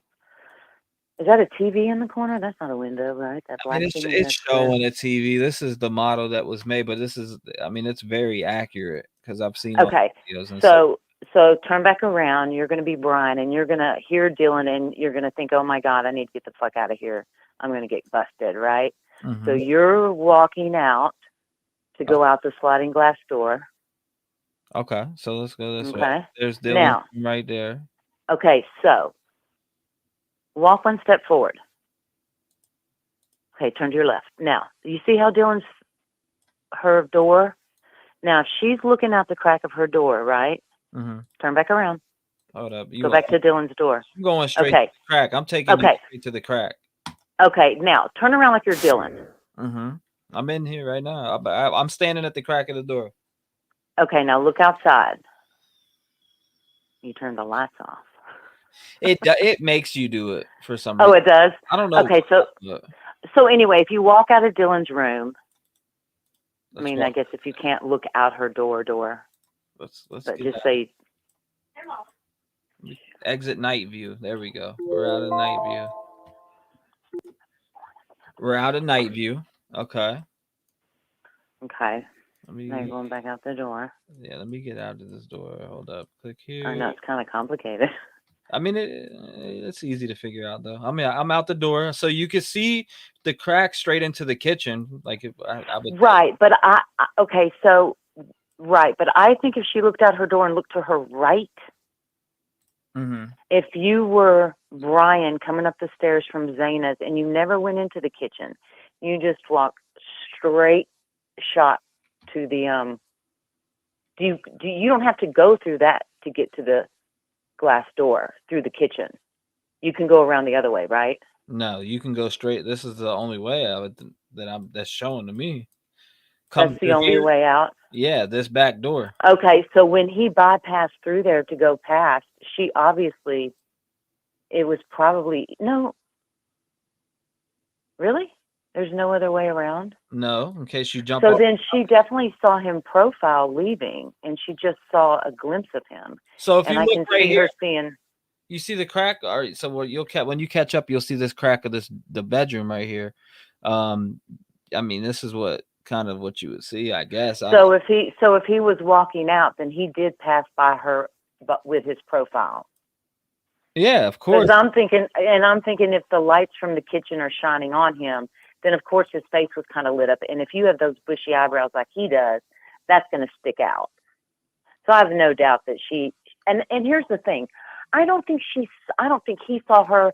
I don't think she took this seriously at all. I think it was literally like, this house is a party house. That's it. You know how, so one of your other callers mentioned it, like when they get up and they went to the bathroom and one of their family members is there, and, you kind of startle each other for a second, and then you go about your business. I think she just wanted the house quiet, and she was just trying to get everyone to just shut up. I don't think she knew people were being murdered. I think it's by the grace of God that her and Bethany are alive. I think they're going to have PTSD. You don't think that she would hear anybody getting murdered? You know what I think she heard? I think she probably heard the scuffling upstairs and thought it was Kaylee playing with Murphy, right? Uh-huh. And I think she heard some stuff going on with Zana and Ethan, but they're a couple, so, she's not going to, really question what's going on with all of that, probably. And then the cops had already been called so many times to that house. She's the youngest in the house, I believe. She had just turned 18, right? I don't really remember her age. I just remember she was severely young and new to the house. So to her, I just think it was just one of those things where she popped her head out. She saw some random guy. I mean, you see how many times they have parties, all those random people in the house. Right. It jolted her for a second, like, oh my God, what the fuck is this now? And then I think she just shut her door and I think she crashed out. I don't think she knew a darn thing. I think she woke up in the morning and I think her and her roommate saw something that they never want to ever have to deal with again. I think it's horrible that they have to go on the stand and testify. Mm-hmm. I'm surprised. I think they saw something absolutely horrific. These girls didn't have anything to do with this. What? They're lucky he didn't slash. They're lucky they stayed in their rooms and he didn't see them. I think he would have gotten to both of them had they stumbled upon him. I think he would have finished them off. They're lucky they're alive. I want to make this a case in point too for everybody in here that seen the document and has motion to quash on there. Also, here we'll break it down a little bit more for you. Once again, the most common motion to quash is a motion to quash subpoena. When a party receives a subpoena for documents to appear for a deposition or to testify at a hearing, the easiest option is to comply with the subpoena. Alternatively, the party subject to the subpoena can file objections or a motion to quash. Common grounds for filing a motion to quash are that the individual is outside the subpoena range or that the items to be produced are unavailable within the specified time or at the specified location. Other common grounds for filing a motion to quash include undue burden and expense. So I wanted to put that out there also. Thank you, Karma, for tagging me in that too, because that was great. And I see that Cindy Newman in the chat is saying that I'm naive, and that's okay. She can say that. It doesn't offend me. What do you mean naive? Everybody has their own opinion, whether it's they think that Brian's not guilty or whether we're not a judge, a jury. We're not juries. We're not a judge. We're not none of that. We're just absolutely. And we don't even know everything that they have. Who knows what it all is? And here's the thing. If they did not have the DNA, right? Mm-hmm. His DNA on that knife sheath that is at the crime scene, I would be torn between. I would have to have a lot of more evidence to prove a lot more circumstantial evidence. Yeah, no but doubt. I was waiting to see if his DNA popped up anywhere. No doubt. And it popped up. And I'm sorry, he's in jail for a reason. It's to keep other students safe. They obviously had enough on him to know the streets are not safe with him out there. There's no bail. There's no bond. Nothing. He's behind locked doors until his trial. And yes, he is presumed innocent until found guilty, but it's just kind of, the circumstantial evidence and then the DNA. And Lord knows what they found in his apartment. That's all I'm saying. But we all have to wait till the trial. I don't know why people are putting out there that this is possibly a bullshit document. I don't know why. I've never seen Sleuthy Goosey ever post a fraudulent document. Oh no, Sleuthy Goosey would never do anything. I've never seen Sleuthy Goosey post a fraudulent document. So people who are saying it's fake, I mean, don't even go there. First time I ever post anything that would be fraudulent or fake in any way. No, she's 100% legit. Who's ever saying that does not know what they're talking about. I don't mean to be rude, but a lot of people are saying that there rumors that this is a fake document, but that's as quick as me just saying, yeah, this is a fake document. So I have 1,068 people in here, 1,068 people hear that 2 to 20 of them are going to run to a different live and say, yeah, well, T-REV said it's a fraudulent document.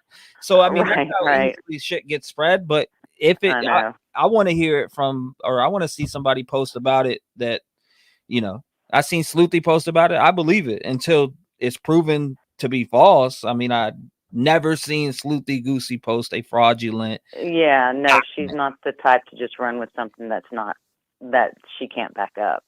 And I agree with you 100%. I'd love to hear from her. Huh? I said if she's in here right now, I'd love to hear from her. This is crazy. Oh yeah, she should. Trev, check the details in the document, judge's attorney, etc. I did. I looked at it. It has a different judge's name on it. It has Barry L. Breslow. Okay, let's look up Barry. Barry L. Breslow, judge. All right. Second, all right. So where is he? He's a judge in Nevada. All right. So this is going down in Nevada. He's from Nevada, by the way. This judge is from Nevada. Washoe courts in Nevada. So Washoe, damn. I know about paranormal stuff over there. This is where Honorable Barry L. Breslow is from here. So this is where he is. I can make this bigger for you. The Honorable, this is. So he must be practicing over there too then, because it says state of Idaho versus Bryankohberger. So he must practice in Idaho too. He must, you know what I mean? He must live close. He probably has licenses to practice in both states. I'm showing these, you know, I looked them up. I had to look up the judge real quick because everybody was talking about different judge. Yeah, this is in Nevada. Mm-hmm. Oh wait, that's Nevada. I thought you said Washington. Nah, this is Nevada. Nevada? State of Nevada, Washoe County. That's weird. Second Judicial District Court. Is that updated? Yeah, it's because that's kind of crisscrosses. That's where allegedly where Bethany's at. Oh, I get you. Okay. Now, I feel sorry for those girls, man. I really do. It says the plaintiff is the state of Idaho, so it makes sense. Oh yeah, there you go. You get what I'm saying? It says defendant. Yeah. Oh, say it. The state of Idaho. Interested party, Bethany Funk. That's so crazy. There's two attorneys on here. They're both from Nevada, I'm assuming. I'll look that up too. Interesting. Yeah, Bethany is from Nevada. That's what Addie says. So everybody I looked up so far is from Nevada, including this judge.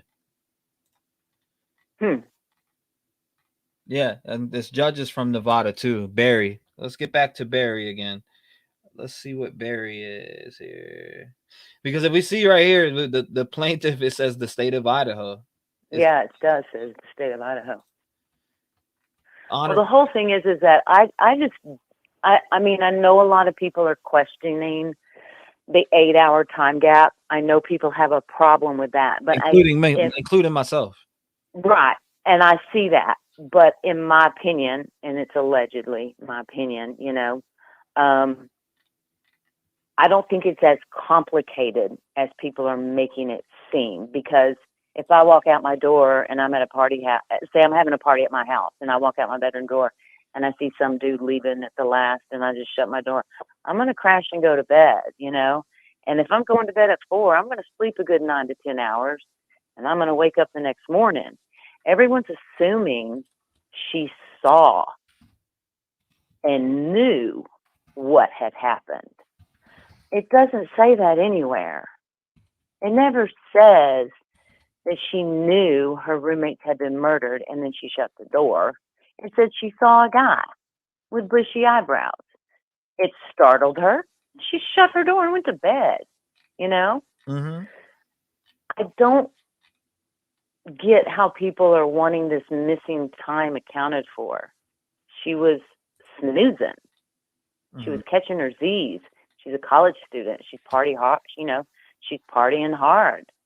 She's going to get her sleep, just like Bethany slept in her room.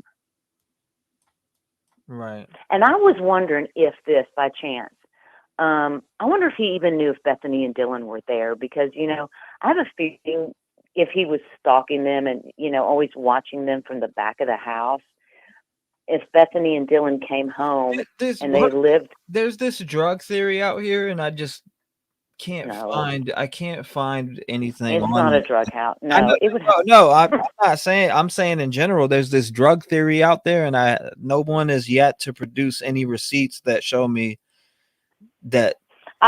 I have no doubt that they all had their own little personal stashes of fun stuff. The only thing is that Xana's mom was locked up in jail, and people turned that shit into she had over $1.5 million worth of fentanyl and the cartel and this and that. But where is the receipts? If anybody has those, please, I'm inviting you to come show them to me and show them to everybody in here about the drug theory, because I can't find any receipts on that.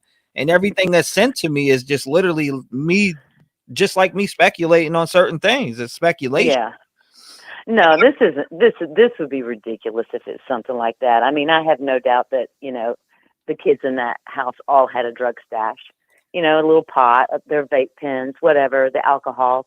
But it's not like drug cartel. They weren't, you know, stashing, you know, thousands of pounds of cocaine in the walls. Let's get real. It's not Ozark. I mean, we got to think about it too. Like this case is so big that you're gonna have people out there that are coming with different. You're gonna hear all different types of theories, just like with 9/11, just like with the OJ case, just like with Casey. Which is why that it's going to be so interesting when the jury verdict comes out. Mm-hmm. Because you have so many people that everybody has their own little theory of, you know, how it went down or how it happened. By the way, and, here's that for the trial is going to be amazing to watch. Everybody who's watching. This is Sleuthy doesn't post no fake shit. I'm just gonna no period. Legit. So and this is where she posted it on Twitter, and that's where I came across the document. So I agree with Papa Sal's whole theory. Papa Sal and I agree on everything except for one thing. He thinks they have the knife. Okay, yeah, and I don't think they do. I don't think they have it. I do not think they have the knife. I don't think they do either. And I don't think they'll ever get it. I'm gonna squeeze a couple more. I'm gonna squeeze some more callers in here. Yeah, get more callers in. I just wanted to check out that profile of him leaving the house. And I just really feel sorry for Bethany and Dylan. I think they're getting a raw deal. They're not serial killers. Yeah, but they got to answer for that 8 hours. Dude, they were asleep. What would you do if you just looked out the door? Okay. You saw some dude pick up your DoorDash. Okay. And you shut the door and you go back to sleep. Hollis, before we hang up, I'm gonna talk. Let me talk to you a bit. So I walk past your. This is your house. You look out your damn door, right? You crack your door. And you see me walk. You see a person walking by in a fucking ski mask or something, in a mask in general, in your house. A person, maybe, I don't know if you know him or not, but obviously he has a mask on. So you just go back in and go to sleep. If I'm in college and I'm 18 years old, sharing a house with 6 girls, with most of them having boyfriends, and knowing what we've seen on the police footage of how their parties go down, yeah, I'm going to just close my door and go back to sleep. And I'm going to yell at them to shut the fuck up. Okay. All right. I respect your opinion. I respect it. I like my sleep, and I'm going to crash, and I'm not going to wake up till noon. I respectfully disagree, but I respect it. I mean, if you see some dude walking in your house dressed in all black and on what's clad in all black, on like it says in paper, but I mean, I guess we close the door, we're in shock phase, and we go to sleep, I guess. All right, here. So think of this, T-REV. Think about this. Okay. Say it's the party house. Say you're Dylan. Say you see that going down, right? Mm-hmm. And all of that. Mm-hmm. Are you going to, like, what was I going to say? I forgot my point. I'm saying we're going to sleep after we see a clad in all black and all that. I just don't understand that part, and it needs to be explained, in my opinion. But hey, I mean, I'm not saying that. I'm saying that allegedly, speculating wise, it just seems a little bit weird to me. And something may come out that explains everything, and I'll be like, oh, well, that makes sense. But when you just get what we got, there's going to be that type of speculation. And I know why. I know that's the exact reason why there's so much speculation in this case. That's one of the main reasons. That's one of the main reasons. And there's other reasons too. That's not the only one. That's one of probably about 6 or 7. But yeah, I appreciate you calling in, Hollis. Thank you. Thank you. All right. Bye. I respect. We will watch the trial together. Absolutely. I respect it. And either you can tell me you told me so, or I get to tell you I told you so. Exactly. And I will say you were right. Damn, Hollis, because you know I will find you. Shit, you don't have to find me. I'll be right there with you. And if all right, y'all smash that like button. No doubt. Thank you, Hollis. God bless. All right, bye. Get another caller in. I'll talk to you in a little bit. Shout out to Hollis, man. If you want to call in 219-885-9693, what the hell? What do you got to say? Let's go. Sleuthie's hardcore legit. I know. I'm saying Sleuthie posted this up there. He's not gonna lie. I don't know her to be that. Everything she posts is fact. Checked facts in general, like shit that she finds. 514, you're in the door. What's going on? Hey, how are you? I'm good. How about yourself? I was listening to the last caller, and I have to respectfully disagree. Mm-hmm. I work in the medical field. I'm a nurse. And the smell, like, you're talking about 4 people being massively stabbed. And all that fluid over an 8-period time, and 2 of them are like 10 feet away from her door. You're talking about bowel fluid coming out, stomach fluid coming out. The smell would be so intense. And mind you, it was even winter. So there was no fresh air. The windows were closed. Mm-hmm. So I just don't know how just the smell alone would be enough to, how could you sleep through that? You know, it doesn't add up. Mm-hmm. What do you think? What, as far as that 8-hour gap? No, it's not possible. How can you sleep? And it's different if someone's having an argument, but you're Right. hearing, and the people next,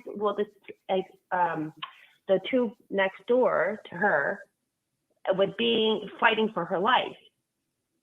I don't know. That would be a lot of noise. That's my biggest question in this whole entire thing. Why 8 hours later is the police called? You seen it clad in all black. That's my biggest question in this whole entire case right now. Is what, like I don't get the whole 8-hour gap. I mean, people say, oh well, she just went in there and went right to sleep, but it says in the PCA that she was in a shock phase. So I mean, shock phase to me is you were shocked by something startled you, right? Well, I think we all experience some form of shock in our life, but it doesn't last 8 hours. So if people go to war and they're seeing horrendous things happen to them, so everybody would just be shocked and no, you're shocked for a moment, but 8 hours and you can even go to sleep. Right. Doesn't make sense to me. And the smell, like, apart from the smell, like even when I have to go to the morgue and the body's it's like in a freezer, you can still smell the death.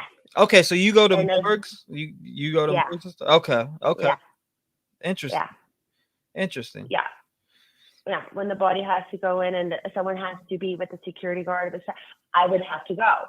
So the smell, just even in like a freezing temperature, it has a smell. And this is like to fresh blood. Like this is fresh. And it's like, what, a couple feet from her room? Like, how are you not smelling that?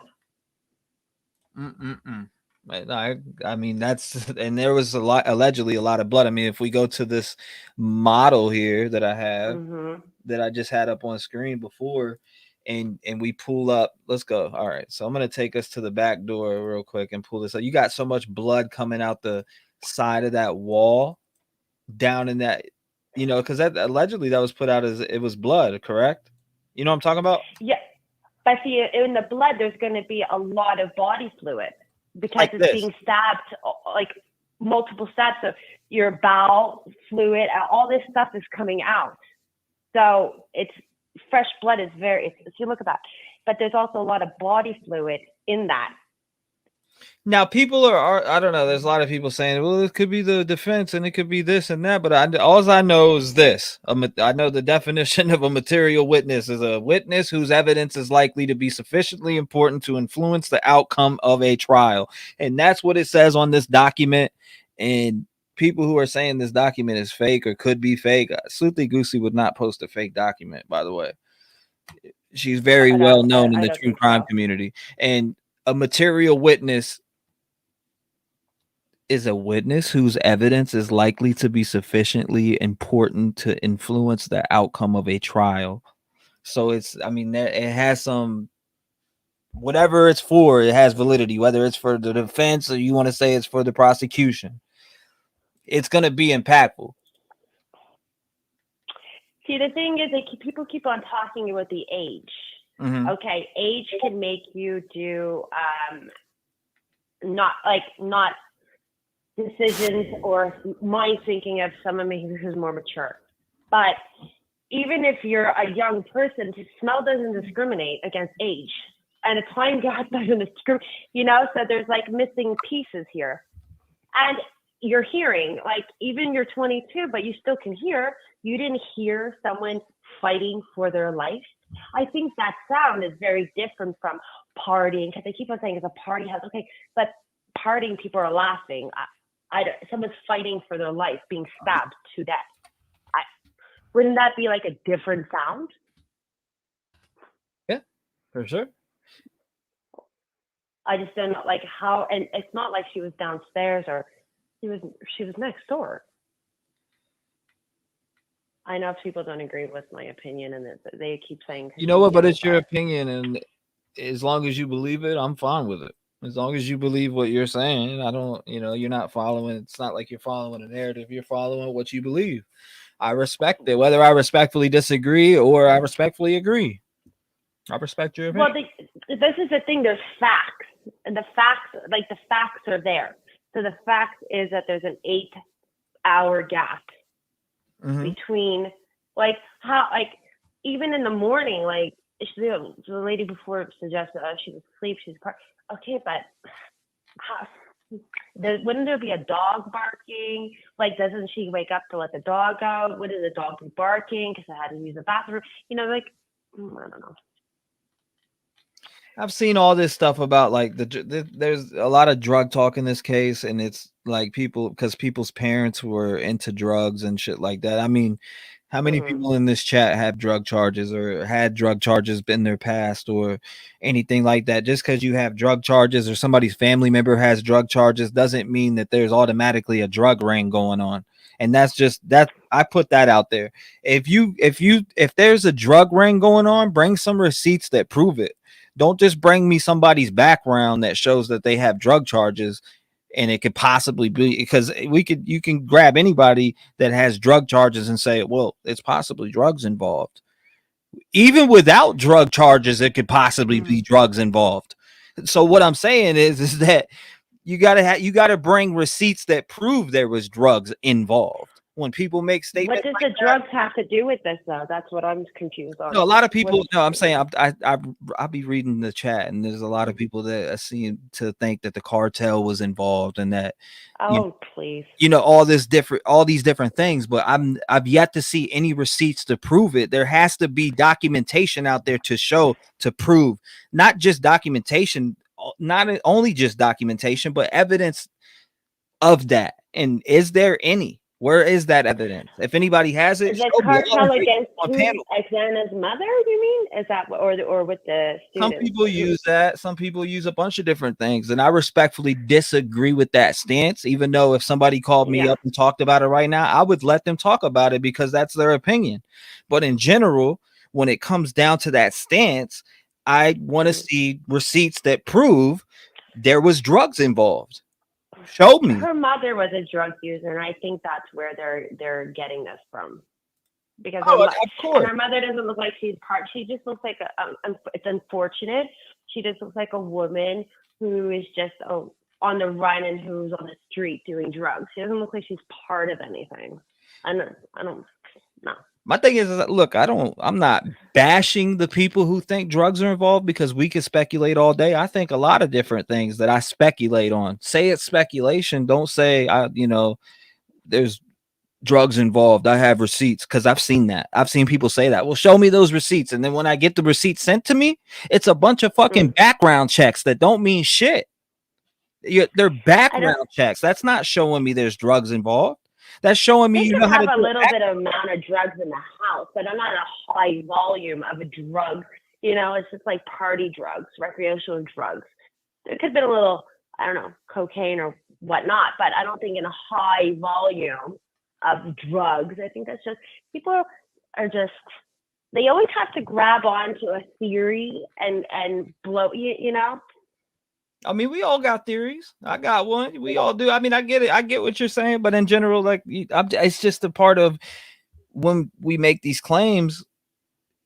We need some we need some damn evidence to prove that there was drugs involved. We need to know some of the players that are into the cartel. We got to know. We have to know names, first and last. Who, what are they involved in it? There's got to be some sufficient amount of evidence, more than just a fucking background check, when it comes to receipts, for people saying they have receipts, because tons of people hit Well, me it's up. a bold statement to say, and if you're gonna make a bold statement like that, you have to have the proof to back that up.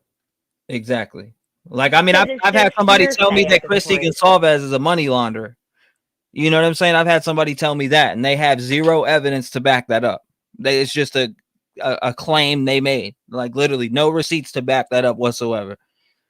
A receipt to somebody is, I know how to do a background check, and I found this, and that that's speculation. If you look up somebody's background and see they have a drug charge and say, okay, well, there's drugs involved, you're speculating because somebody tied with the family or whoever you researched had that in their background, and now you're stating there's drugs involved because of that. It doesn't work that way. You got to actually have the proof. Are they saying that it wasn't Brian who killed and it was somebody else through like a drug thing? Oh, I hear it all. Brian's not the killer. Brent No, is. he's a killer. Brent Kopeka's the killer. I've heard Dylan's the killer. I've heard Bethany and Dylan together. I've heard all different types of stances on it when it comes to. I think maybe she was jealous, and there was a guy that maybe she liked her boyfriend, and she got jealous. Because listen, when females get jealous of one another, that's very dangerous. And I personally believe it was Brian. He stalked that house. He knew who was in there that night. It's very calculated. Yeah, it definitely is some crazy shit went down in that house, and I want to know, and I hope the person or persons involved all rot in fucking hell. Excuse my language on the F-bomb, but still, I hope they rot. I hope they get what they deserve, or he, she, whoever it is.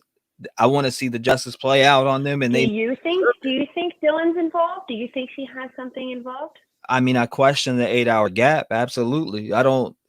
Her being involved. I think I'm like 50-50 with it. I could put it that way. And it's just speculation and me. I don't have nothing to back it up. What gives you that 50% that she is? What makes you think yes? You see a guy walk past your room and shock face. I don't know the way that it was worded in the PCA. Like, you see a figure clad in all black walk right by you, and the cops aren't called till 8 hours later. So, I mean, and then you heard a whimper, you heard I'm here to help you, shit like that, and you don't call the police. It's just, yeah, okay, there's red flags there for me, or something has to explain it, and yet there isn't to be an explanation out there. I can't find one. It's just us speculating on what the explanation could possibly be. The only people who know that are law enforcement, attorneys, and shit like that. So until the trial comes, we really won't know the 100% truth behind that. If she is, I think she's motivated with jealousy. That's what made her be part of it. Or she could have orchestrated with him, like, who knows, like, we're the background before that, maybe they know each other, maybe, you know, because females are very dangerous when they're jealous of someone else. I see it at work. They're horrible. They're worse than men. At least a guy just punches another man and then it's over with. Women, they don't do that. They're very calculated. So a woman's jealousy can be very lethal. It could be, I don't know. I can't say, you know, that's all alleged speaking, but I just don't find that you can sleep through 8 hours and not even go to your room to even use the bathroom, you know? Yeah, no doubt. I mean, do you personally think that one of the roommates played a part, allegedly, speculative speaking? Yes, I do. I do. I think it was Dylan. And I think she might have confined it a little bit in Bethany. I think she knew. Was she really involved? No, I think it was more with Dylan with Brian. Because how is he not going to go if he knew she was there? So why wouldn't he go finish her off? I mean, he already did 4. What's one more at this point? What's one more person? Right. Why wouldn't you finish the whole house? You already. Why just not get it done with?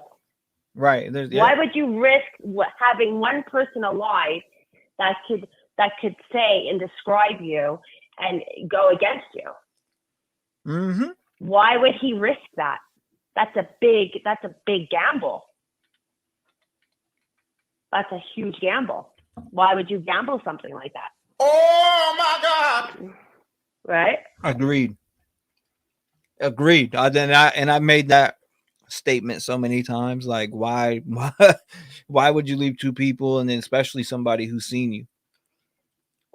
Especially, why would you leave the person who is right next door with the 2 people you just killed?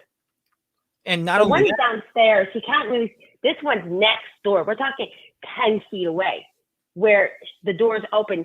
I'm pretty sure, even if you're in the dark, your eyes adjust to the darkness, or else we would all be having black eyes every day, walking into walls, because your eyes adjust in the dark.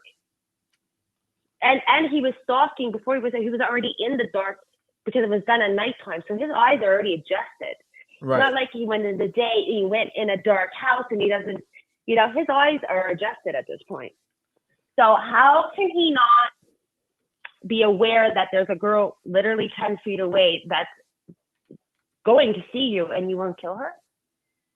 A little bit weird. I mean, all we know is what's on paper, right? All we know is what's on paper, and everything else, really, any claims that everybody else makes, or anybody else, including my fucking self in that list, it's all speculation. It's all speculation. I mean, you gotta. I see these videos that everybody sends to me, guys, I see them all. You email me all different types of videos with drugs being involved, but when I go and watch these videos, it's somebody making a claim, and they're going based off. There's no receipts involved besides background checks and what they think about the person. That's not receipts. That's not evidence of somebody being involved with this particular case in general.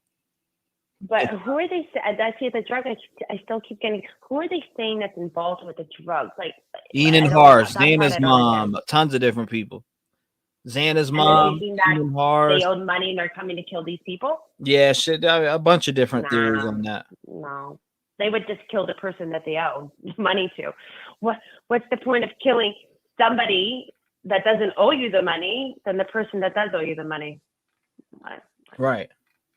Like, why? What are you accomplishing there?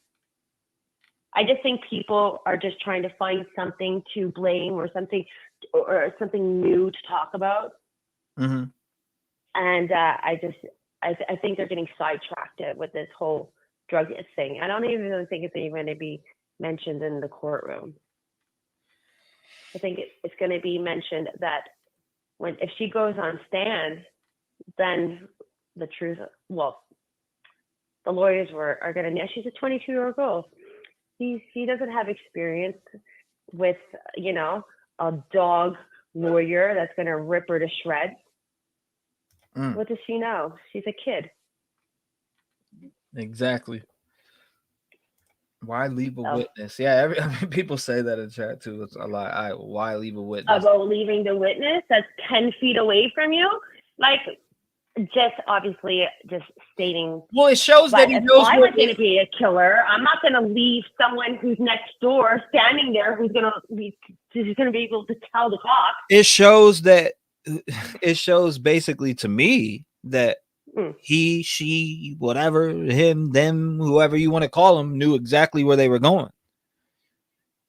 Because you got to walk in that back door, skip Dylan's room, make a left, and then make another left, walk down the hallway, go in there, do what you do, then walk right past Dylan's room again without going down the stairs to check those other bedrooms, going straight up. And maybe he peeked in the room where Murphy was. Maybe he put him there. I don't know. She, he, whatever, whoever was there to do it. Right. I'm just going based off of what I think. So she knew what and where to go, in my opinion. Could So Dylan have put Murphy in the other room, perhaps? Say what now? Do you think Dylan might have put Murphy in the other room and said, "Oh, he can sleep with me"? So that way, I don't know. That could be a possibility, because I just don't. Because the room when she comes from the back door, he really gets a view. Like that's really logically, that's the first door he would see is that door, because he's coming in, he's going straight, and he has to turn. Why would you not go? Wouldn't that just out of like the human brain, automatic thing that you would just go to something that's right in front of you? Right. Wouldn't you just do you that? figured you would check that door. Well, and it's opening. And didn't she open it? And was she in the house when she opened the door and told everybody to be quiet? Was he there then? Yeah, that's a great question. Hey, shut up! Then that means he heard and knows another person's there. So I'm just wondering, if she opened the door and said, "Hey, be quiet, stop, be quiet when you're getting murdered," so he's hearing her at this point, right? So now you're not even just, maybe you saw an eyewitness, now you're hearing the eyewitness and you're doing nothing about that, you're just leaving. Yep. Right. Cartels don't leave witnesses. I agree. Now, listen, if someone, mafia or whoever, they're not going to let anybody be able to talk because they'll all be dead, right? Who leaves one person? No one. And one that's screaming is saying, "Shut up." The cartel definitely wouldn't. No, no, but nobody who's smart would. Nobody. The only reason why I think that she got skipped and he didn't do anything is because she was involved. Well, it makes you think, was she involved? Because if she was involved, I don't understand why would he take her up? And everybody's saying, "Oh, thank God she lived," and well, yeah, she lived because she was in on it. I don't know. That's just me, because I've been listening to this over and over and over, and I'm just like, even on TikTok, I was like, "Leave her alone. She doesn't." It's like, And that's maybe why he said, "Did anybody else get arrested?" Maybe he was thinking, "I wonder if she got arrested." That's who that could have been directed to. Possibility. Yeah. Bethany is amongst many that will be subpoenaed. Dylan will too. Oh, for sure. For sure. And even when her friend said, one of her friends were like, "Yeah, she was at a party and, she was fine." Okay, wouldn't you have post PTSD? Right. From experiencing a massive murder? Yeah, but they were sleeping. I understand you can be shocked, but what about PSD now? They were sleeping though, remember? They were sleeping, but now they're going to be witnesses at this trial. So that's the part that doesn't make sense, and that's where there's stuff we don't know. There's stuff we don't know 100% all the way through and through. I just see when I see anything with her, it's like red flag. Because okay, you're shocked, right? But your body will get over that shock. But what now about PTSD? Yeah, no doubt. Because that's a massive thing. That could be years. Look at the military; they have PTSD and they're not functionable. How is she functionable going to parties with PTSD? I don't know. Well, I appreciate you calling up. I really do. I appreciate you calling. Let me see. Damn, people are blowing this shit up. Are Yeah, they're blowing it up. I appreciate you calling and I appreciate your opinion and sharing what you believe. Thank you so much for having a voice in the community, and hopefully I hear from you again. Thank you. Thank you so much for listening. Yeah, no doubt. God bless you, man. And thank you for what you do. You know, this is good. It gets people to get thinking. So that's a great thing. Thank you so much. I appreciate you. Lock your doors, lock Thank your you. windows, and stay safe. Thank you so much. Bye.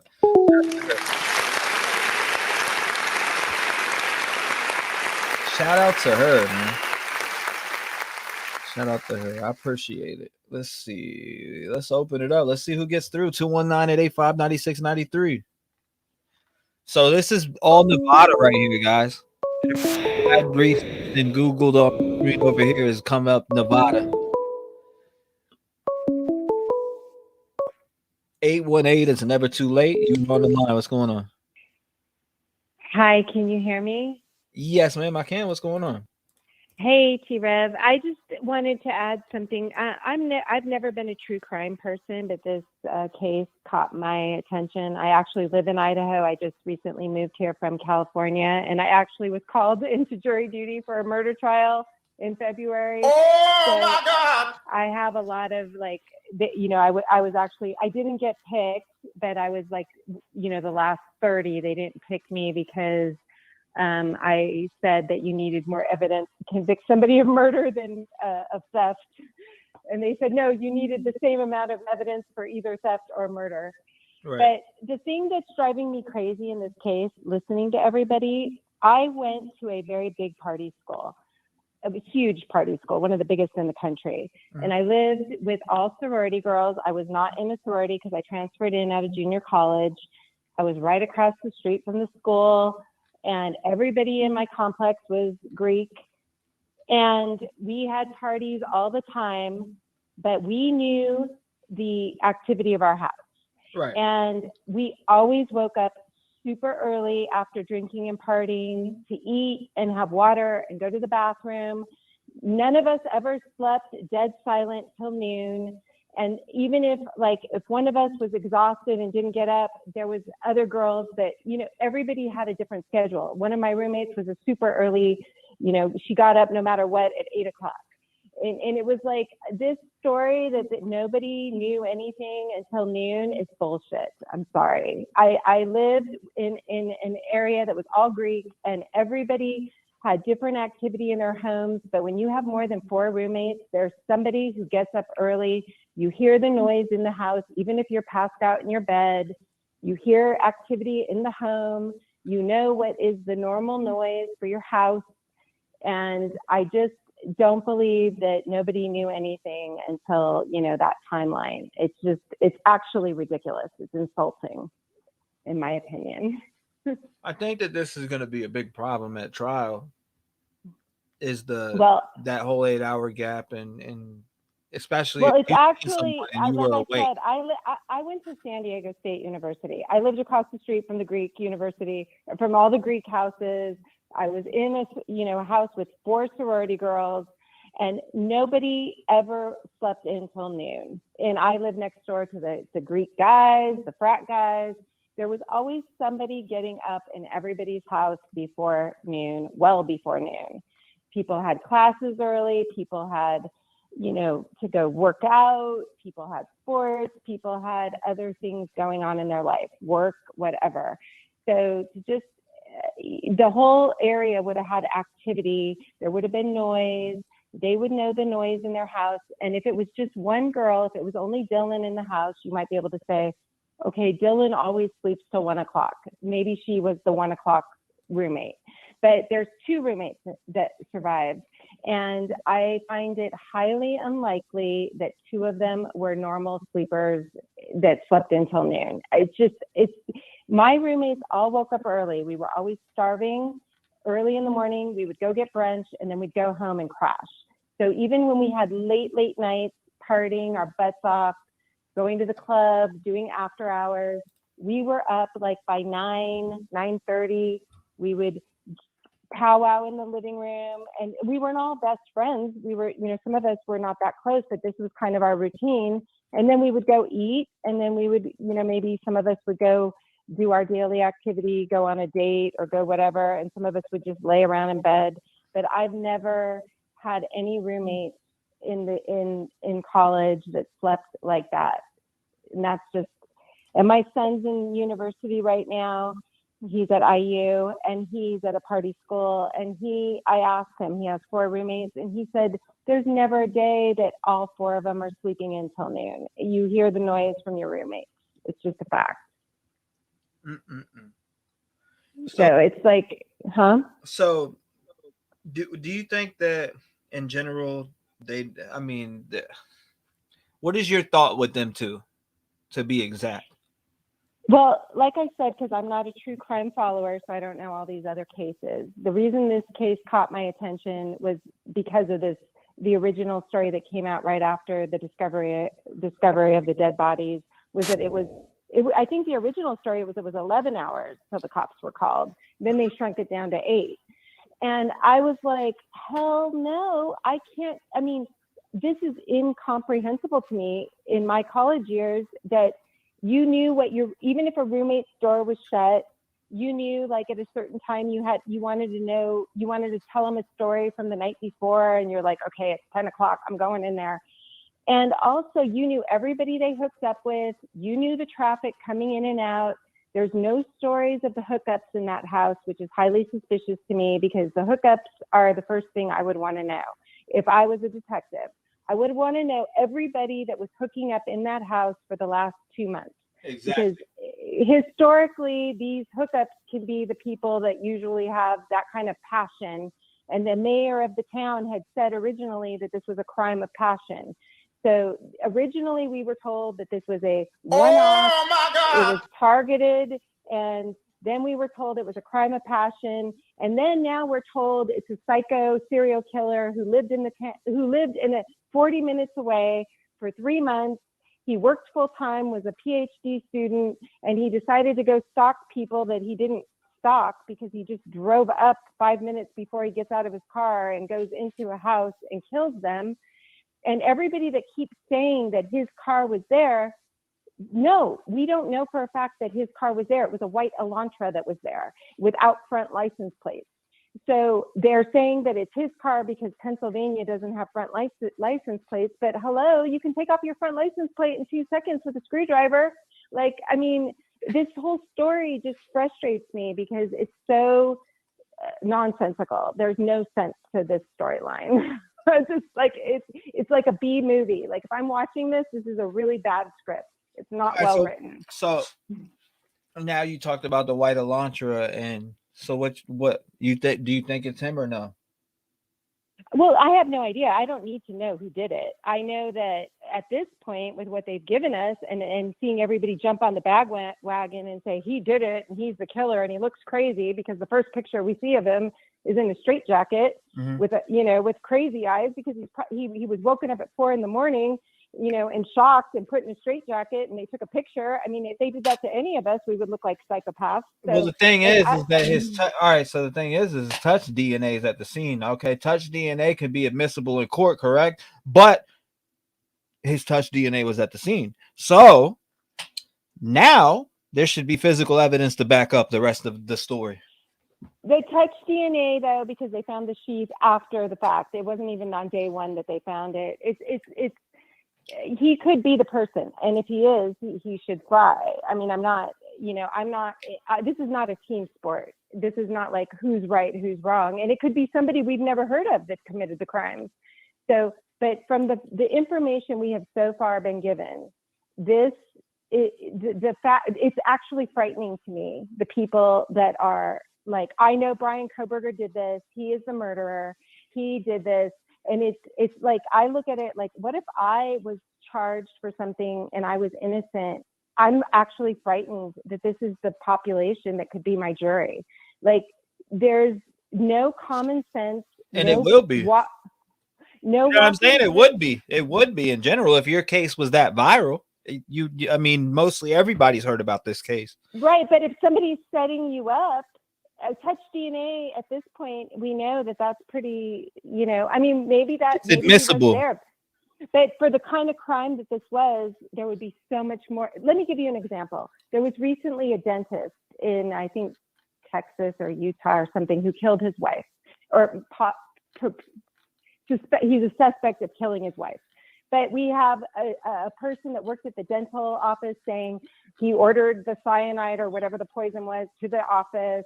We have that the wife had previously been poisoned by him, so he's a suspect, but there's enough information to say, yeah, you've got a good case for this guy.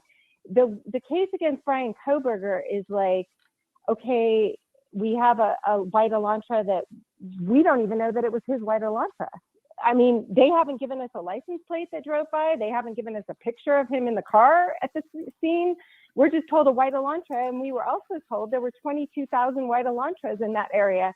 Yeah, but it's also just the PCA phase. So I mean, really, we haven't even got evidence. Let me explain it to you. I lived in Calabasas, California, and we had Teslas everywhere. So I was explaining to my husband about this case, and I said, I go, what would you say if they said a white Tesla had driven by and that therefore we knew that they committed the murder? And he laughed because we had so many friggin' white Teslas in our community. It's a joke. If that, like, this is a joke just to say a white Elantra. I get what you're saying. I get what you're saying about the white Elantra, but it's still his touch DNA at the scene and his phone ping near the house. So in general, I get there's that many Elantras, Teslas, and all that, but it's still his touch DNA at the house, and evidence should be able to back it up, and they have enough to hold. That's not his touch DNA is on a foreign object brought into the house. I can bring in touch DNA to my house. I get it. But answer this question for me: do they have enough to hold any? Or it doesn't matter if it was you, me, or anybody in this chat right now. Would they have enough to hold us for murder if they found what they found,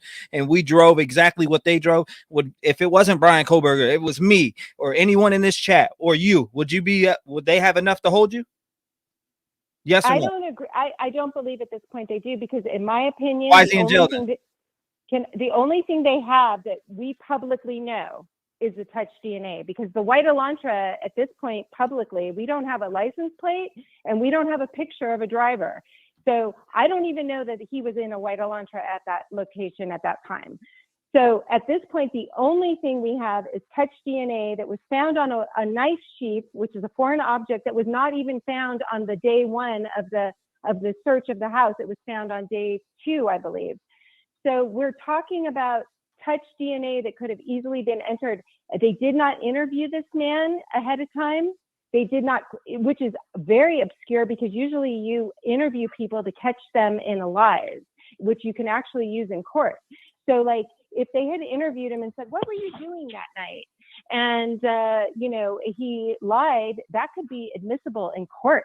So it's huge that they did not interview him. Of course it could be admissible in court, but what I'm saying is, do they not have enough to hold anybody that's in the United States? If they found the same thing at the scene, everything that they have now, would they have enough to hold anybody else?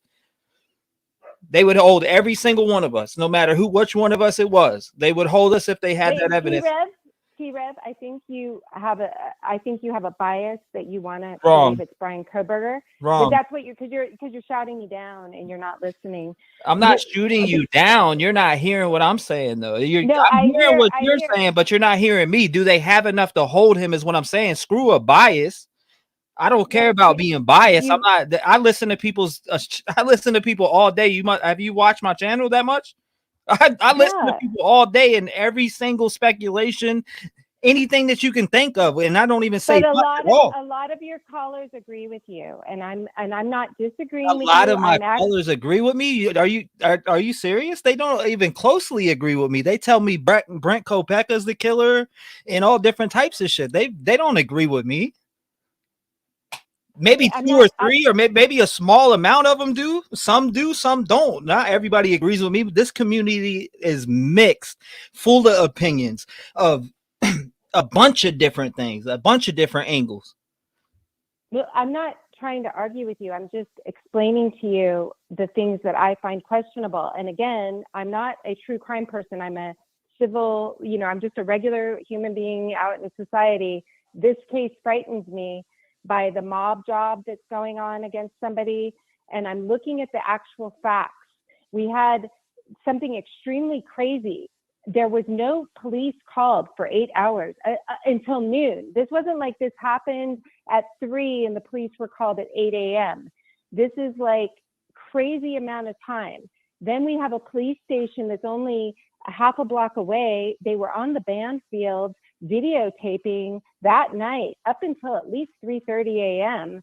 So we have like a lot of strange things. And then we have just a very generic car putting this guy at the scene, a pinging at the, I want to hear more, you know, in court about the pinging of the phone. I want to know more about the phone, because at this point they have one that pinged, but no, that one wasn't here, but the rest of them were. So like even within the official storyline, there's a lot of very strange things. This is a strange case, and it isn't because of Bryankohberger. If he was just a psychopathic serial killer or a fledgling murderer, it should be pretty cut and dry. And to have the touch DNA without any previous questioning of this human being beforehand, when they knew about him since the end of November, supposedly, it's very strange that they didn't bring him into question, because that is actually what they use in court, is when people are brought in to be questioned. If you watch all of these, you know, police detective questioning, Yeah, but video cams. Wait, listen. How do we know we had enough to bring him into question, though? You don't have to. The white Elantra was enough. I mean, they put it out that they wanted to talk to somebody with a white Elantra. Why didn't they bring him in? You have a white Elantra. You're at WSU. Come in. How do we know? How do we know he wasn't approached and declined it?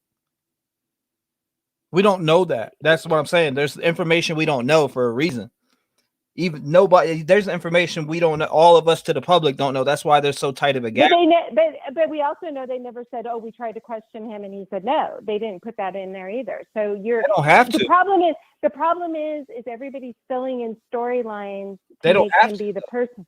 But that's fine. But that's a very big supposition. That's a what if. Just like they're pissing all of us off by not telling us the information. But actually, they can bring you in to be questioned no matter what. And you can have an attorney represent you. But if they want to bring you in for questioning, they can bring you in. If you say I want a lawyer, you ain't got to answer shit. But listen, if they wanted to bring Bryankohberger in because he had a white Elantra, they could have brought him in. And he could have said, I'm not talking unless I have a lawyer.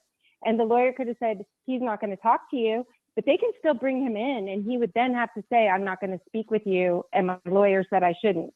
But that was never on the books. We don't know that happened. So actually, they can bring him in to be questioned. He doesn't have to talk to them, but they can bring him in.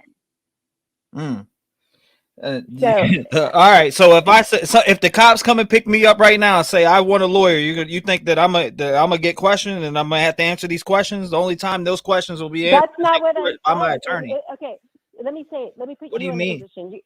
You have a white Elantra. You're at WSU, and we just learned you have a white Elantra, and I want to bring you in for questioning. I can bring you in for questioning. You can refuse to answer my questions, but I can bring you in. Right, but I can bring you in. It's my right.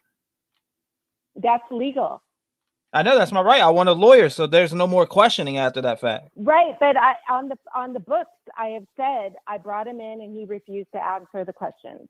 That's a fact. They're gonna walk me in, sit me down, and then I'm gonna, or not even then. I'm gonna be like, what's going on? As soon as they get there and start to come in and ask me and talk to me, I want a lawyer. But T-REV, when they brought him in Pennsylvania, he went in and he actually talked to them for 15 minutes. And then he said, wait a minute, I need a lawyer. I think that kind of actually fills in your storyline that, oh, maybe they did try to bring him in. Actually, I don't think that's the case, because if they had already tried to bring him in at WSU and then they tried to bring him in Pennsylvania, he would have said, first second, I want a lawyer. No, you're saying maybe they did try to bring him in. That's what you said. Yeah, and I'm saying actually they did. They went. But I'm telling you by the story we've been giving, that's highly unlikely, because he did go in when they dragged him out of his house. But he actually was answering questions for 15 minutes without a lawyer. Had he been brought in, had he been asked to answer questions when he was in Washington, he would have asked for a lawyer on the second in Pennsylvania. He wouldn't have sat there for 15 minutes talking to them. Don't you agree that that's probably a reasonable Where's that assumption that I interrogation just made? video? I want to see it. No, they stated that he asked for a lawyer after 15 minutes. That's something that was I'm saying, recorded. I'd love to see that little 15 minutes. They haven't showed us the questioning, but they told us that he went in. There was no problem. He had no problem going in. He sat with them, and then when they started questioning him after 15 minutes, he realized, whoa, what's going on? And he said, I want a lawyer. But I'm explaining to you, the question is, why didn't they bring him in when he was in Washington, or at least request it? Because I'm telling you, if they had requested it in Washington and then he denied it and said, no, I'm not going to be questioned, and he went to Pennsylvania, when he got called in Pennsylvania, he wouldn't have sat there for 15 minutes without a lawyer. He would have said on the first thing, I'm not going to answer anything, I want a lawyer. But he sat there with them for 15 minutes without a lawyer. So I'm just telling you, this is highly irregular, because usually as a person building a case, you like to bring the person in when they don't know they're a suspect. You get them to give you a BS story, and then when you go to court, that gets used as huge evidence against them when all of a sudden, like that's what happened to Alec Murdaugh. He said, I wasn't at the kennel. And what did he end up getting convicted? Because there was proof he was at the kennel. Had they not brought him in for questioning, and that was not on the film, that would have been something that was basically the thing that locked him up. So I'm just making a statement, regardless of if it was BK or whoever. Right. I'm just saying that it is in your best interest as a person building a defense to bring somebody in when they're not, when they're chill and they know you're interviewing everybody around the town, and you're just like, hey, your phone pinged here at 4 a.m. and you have a white Elantra. We just have some questions. Did you see anything? And he was never questioned. But then he goes to Pennsylvania. He's arrested and he's questioned, and he talks to them freely for 15 minutes without a lawyer. And then he's like, whoa, I need a lawyer.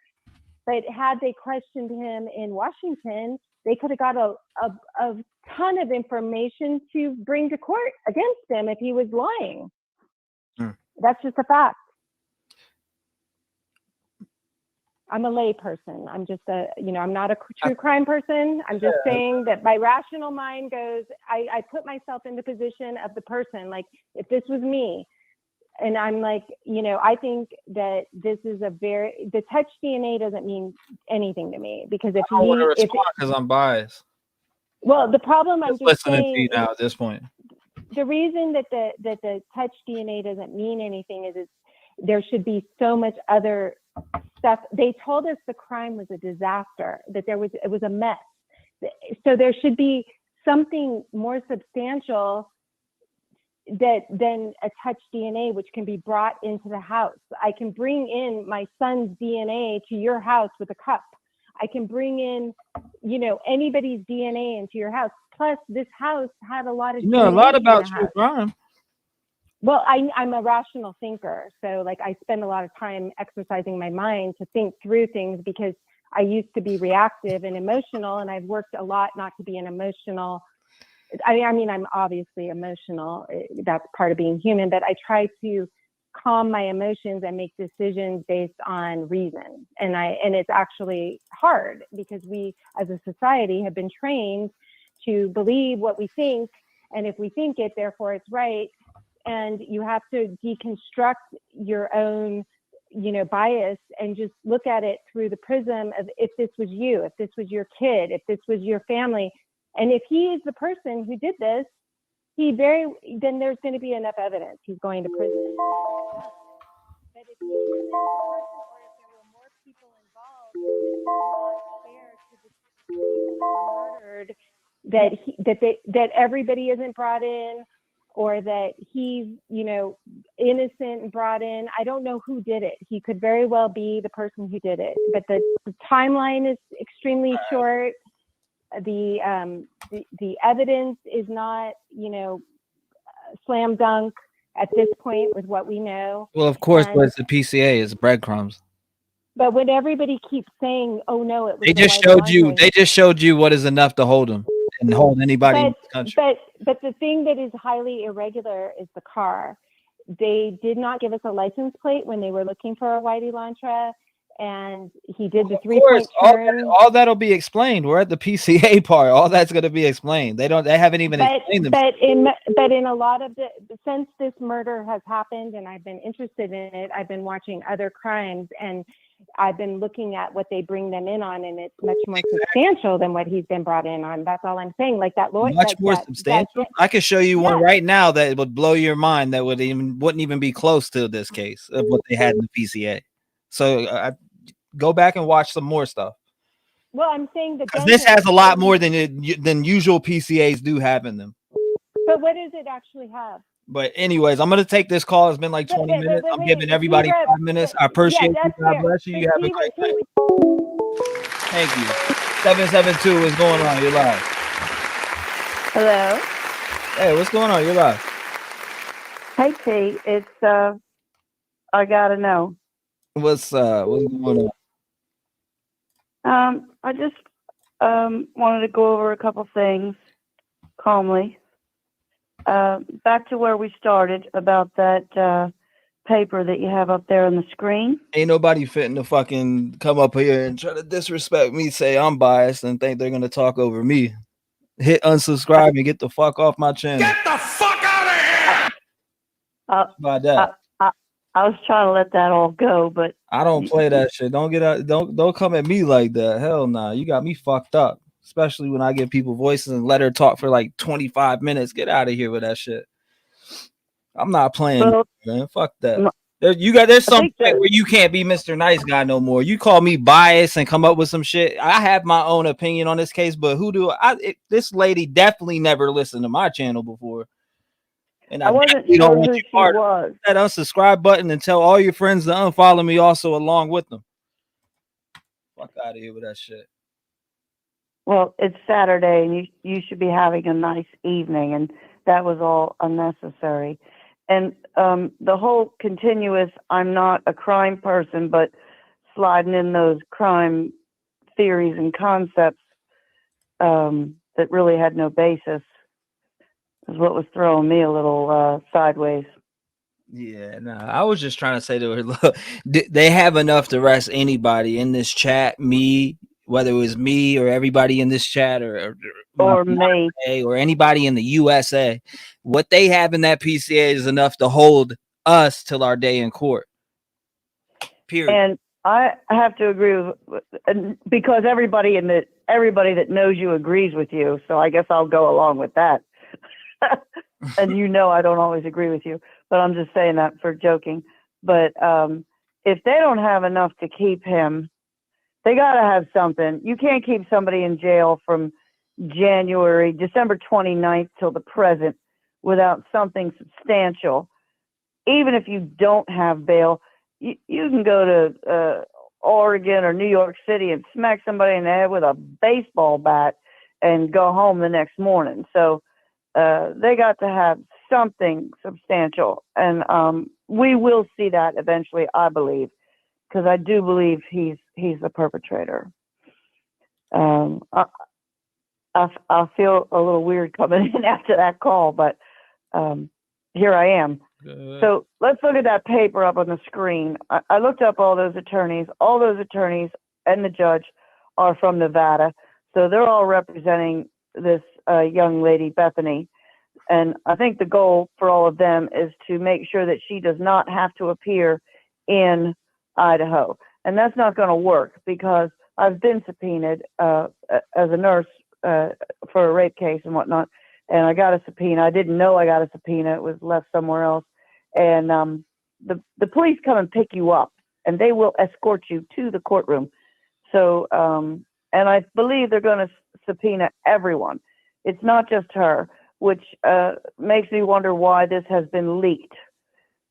And again, the gag order is like a big joke because why do we see this? Why do we see this? And I think the reason that she's being called because if she was in the house, and I even have my questions about that, if she was in the house, or Dylan, then they have to be a witness. I mean, whether you slept through it, drugged through it, drunk through it, whatever, you're a witness. You know, whatever you recall is irrelevant. You've got to show up and say your piece. So everybody's going to be subpoenaed, and this is just one of them. Why this one's being squeaked out, I don't know if they're trying to save Dylan some hassle. I don't know. You have to describe the whole thing. I know your mind's elsewhere. I'm sorry. I'm looking at the email. I'm fine. I don't care what anybody thinks about that. I'm a little. I'm not really call fine. me. You ain't gonna call and tell me I'm biased when I'm just speaking back to you. Like that just pissed me off. One, I don't care. That's probably the first time I've ever banged on anybody like that. I'm trying to behave like grandma, but I'm slipping into a little bit of Linda here, and I'm just finding that very disrespectful. I mean, I have seen thousands of people come up on this chat and conversation and tell you every which way from Sunday, every possible silly or, possible scenario. And you have opened your mind to each and every one of them. So for anybody to say that you're not going to do that just kind of blows my mind. Yeah, I mean, it is what it is. I guess, Yeah, I have to funny. reassess it, but in general, like, once you come off and be like, you're biased after that just shows me one, that lady you must have never peeped the lives that I've done. Or she's not aware of the world of crime. I mean, maybe she's one of those blessed people that just happen to get through life without having to experience some of the things that the rest of us have, and she just doesn't understand. I mean, well, I'll give her that kind of grace. I'm going to give her that. Mm-hmm. That's as much as I got. Another thing I want to say, when we talk about these people that are involved in this case, there seems to be a general consensus of everyone referring to them as kids. I'm going to say at 21, I was graduated from college. I was working and handling life and death. These aren't kids. These are college graduates, college students. Bye-bye. I was talking to somebody in chat. Trev's bias. Okay. Get the fuck out of here. Well, bye. Get the fuck out of here. Wow, I see that up there. Bye. I don't care. All right. Well, you think get the fuck out of here. We don't need that. We don't need that. We got good energy. Fuck them. Fuck them if they can't take a joke, and joke them if they can't take a fuck. I personally don't care. I don't know that you ain't gonna call up and use my platform to try to tell me I'm biased when I've let every opinion come across this platform and sat here quiet as can be and don't say one word on it and actually have a conversation with him. And that wasn't even close to anything as worse as that I heard. What she just said was not even nowhere near close. It wasn't. Tell me that nowhere near close. Just for my, I've been listening to this since November the 12th, 13th, when this started. And I think I'm going to give her grace because I'm going to be a Rev Gang courtesy person. And I'm going to say that maybe she just needs a little time to gather her information and review her knowledge.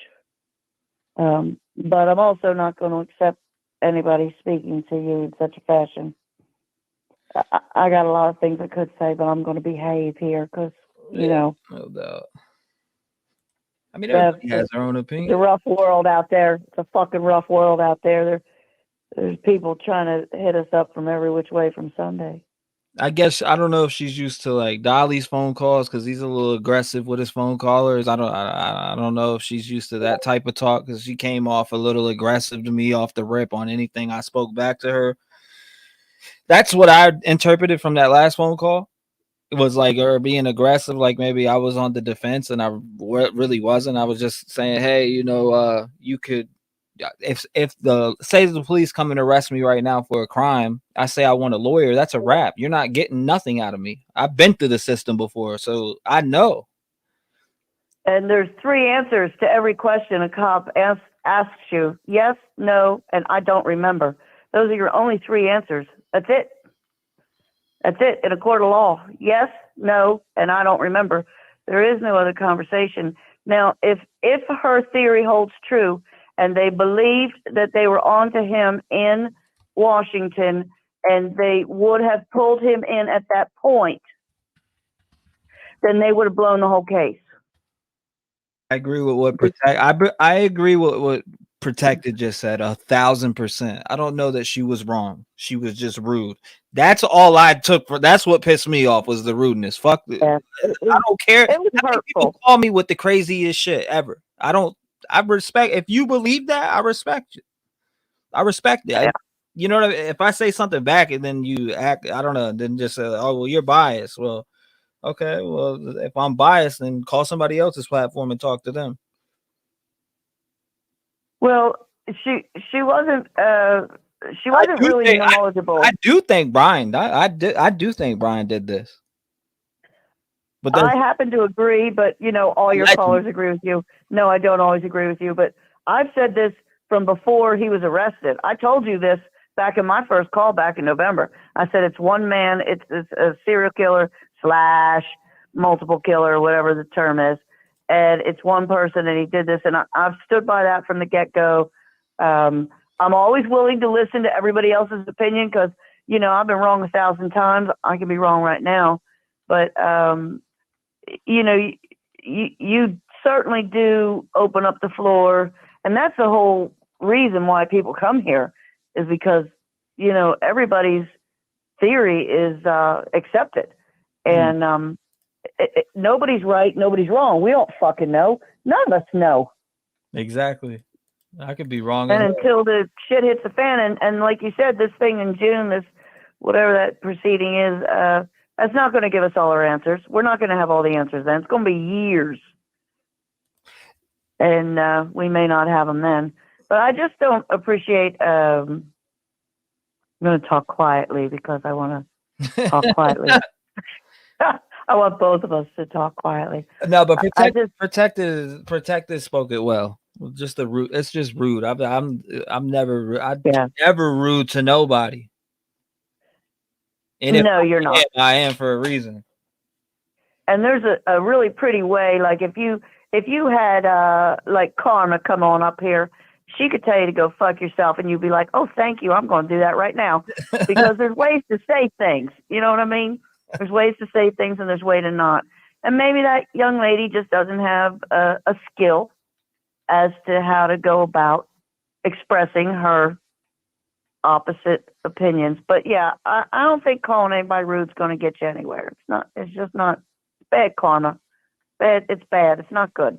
Ain't no doubt. That shit. I'll teach you to come on up here on a Saturday Night Live, baby. I would like to hear Detective John chime on that rude, obnoxious call. Nah, man, I'll leave it at what it is. Yeah, we'll just put it down. We're gonna put it down here. We'll pick it up. We'll pick it up another day when we have the energy for it. It's everybody, like, opinions are like assholes. Everybody's got one, and I happen to disagree with hers, and so I don't necessarily even disagree with what she was trying to say, but I do disagree with her point that about you're not being open to everybody's 2 cents. I mean, you really, more than anybody else, you just let people say their piece. I don't know how else to express that. I know, like yesterday, I let Annie and everybody talk. Oh my God, my head was going to explode. First 9, like I don't care. No, like if you could make it through, you made it through those like hours. That went on for hours. The difference is I can actually spit back to Annie, and we can have a conversation. Yeah, I mean it's all good, and you know what? They're passionate, and that's passion, and everybody's not going to agree, and that's okay. But neither one of those girls ever called the other one rude, or they were passionate. yelling, but it was super passionate. That's why I was like, oh, can we get it? But hey, it is what it is. Yeah. Woo. Damn, Athena, how you know what I was doing next? We'll breathe. Just breathe. Well, I had some things to talk about, but that's okay. I'm gonna let you digest all that. Anyway, I think the whole reason that this they're subpoenaing everybody is because this 8 hours of unaccounted for activity. I lived in a drug house. I'm not that that's something I'm proud of, but I did that. There is always somebody's up, somebody's aware, somebody's paying attention. We know every person in the house. We know every car in the driveway. We know every car within 3 blocks. You don't, if indeed it's a drug house, and I don't really think it was. If it was a drug house, nobody was sneaking in. And I've also had this random ass theory that, like, I keep not saying, I keep thinking about, but I think those girls were killed on the kitchen floor, and maybe on a tarp. I don't know what. I don't know the details. And I think they were carried up and put in that bed. And that's why I think Steve said they don't need to go upstairs, because I don't think they were killed upstairs. I think they were killed somewhere else and put up there. I think those bodies were moved. I don't know why I say that. I have no receipts. I got no to back that up. It just goes through my head.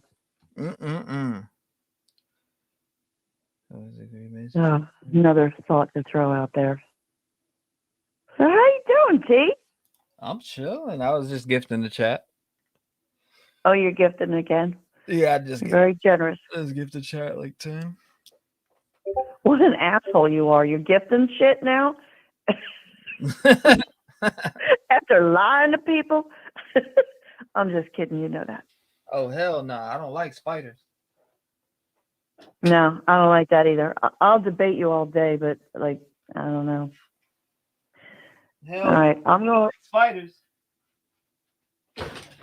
Yeah, fighting's not good. Make love, not war. No, I mean spiders. Oh, spiders? You got spiders? There was a big ass brown spider I just seen. We got those ones down here. They're wood spiders, and they jump. Scare the shit out of you. Please don't wrap it up early, T-REV. Appreciate you here. Wrap it up. Shit, well, it's 3 hours. 3 hours is early. I guess it is early for T-REV live, huh?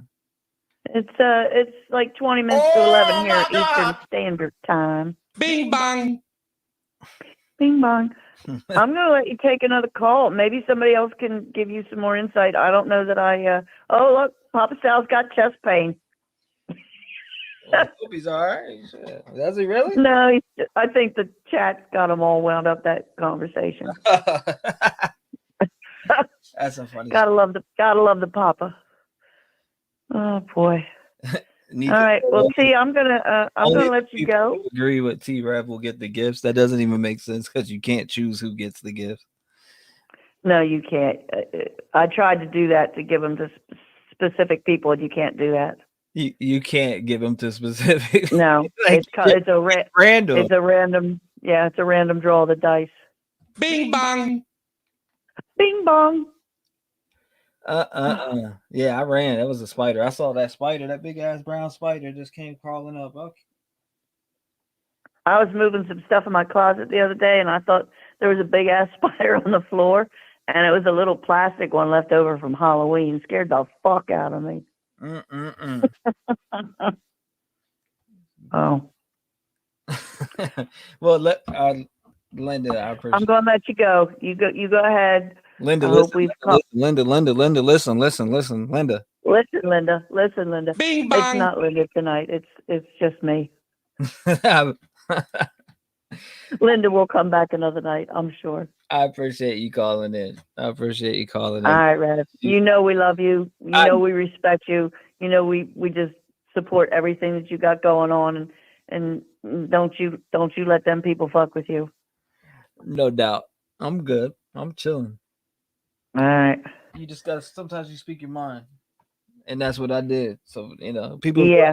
I'm glad you did, because you don't often do that. You don't often state your thoughts. You keep it very neutral. But so every once in a while you gotta go. All right, 5 minutes per call. I'm over my time, says Lex Luthor. All right. I'll talk to you later. I love you, T. Have a good night. I love you back. God bless you.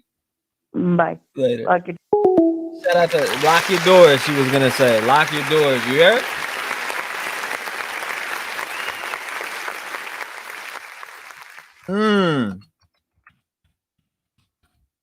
Hold up. Right. Woo! It's been steamy. We'll leave it on that note. I like it. I like it on that note. I love it on that note. Topic of the day. Maybe. See you later. Maybe fuck yourself. Yeah, I got goals. And you know what? I was trying to help a lot of people and not worried about myself, not pushing forward, not worried about my grind. I put everyone before me. And I promised myself when I woke up on my 32nd birthday that I would make a change.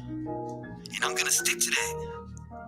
People need to understand that I put my energy and everything that I have in my soul into this music shit. I live, I breathe it. I got this music running through my soul. You may never know. Step away, cause I see the fake. Foot up to his throat. Anybody stepping in my lane, they gon' catch the smoke. Got my goals and I'ma stick to it. I ain't playing hoes. Listen, homie, I ain't playing around and run circles around these fucking clowns. Anytime that they talk shit, they know I'm ready to go walk them down. I do what I do with the best I say the shit with my chest I fuck with mine, you get stepped on. I run the track with no legs on. Pump the gas up like an Exxon. Pump the brakes before your ass gets flexed on. The mic is my weapon, these words are my bullets. And you be foolish to try to test me, I cock it and pull it. They be hating, let's face it, they try to turn me to Satan. I got a cross on my chest, God's got my back with the fakeness. I spit my shit with conviction, you rap that shit you ain't living. You signed a deal with the devil, I'd rather go to a prison. I'll break them down in the sentence. With this pen I was given, have it quick in the mission. My hands are certified like physicians. I'm not pausing for the wicked, I'm above and I'm winning. They just wanna see me fall, but I stay breaking down the fence. Over the years, people always wanna get at me.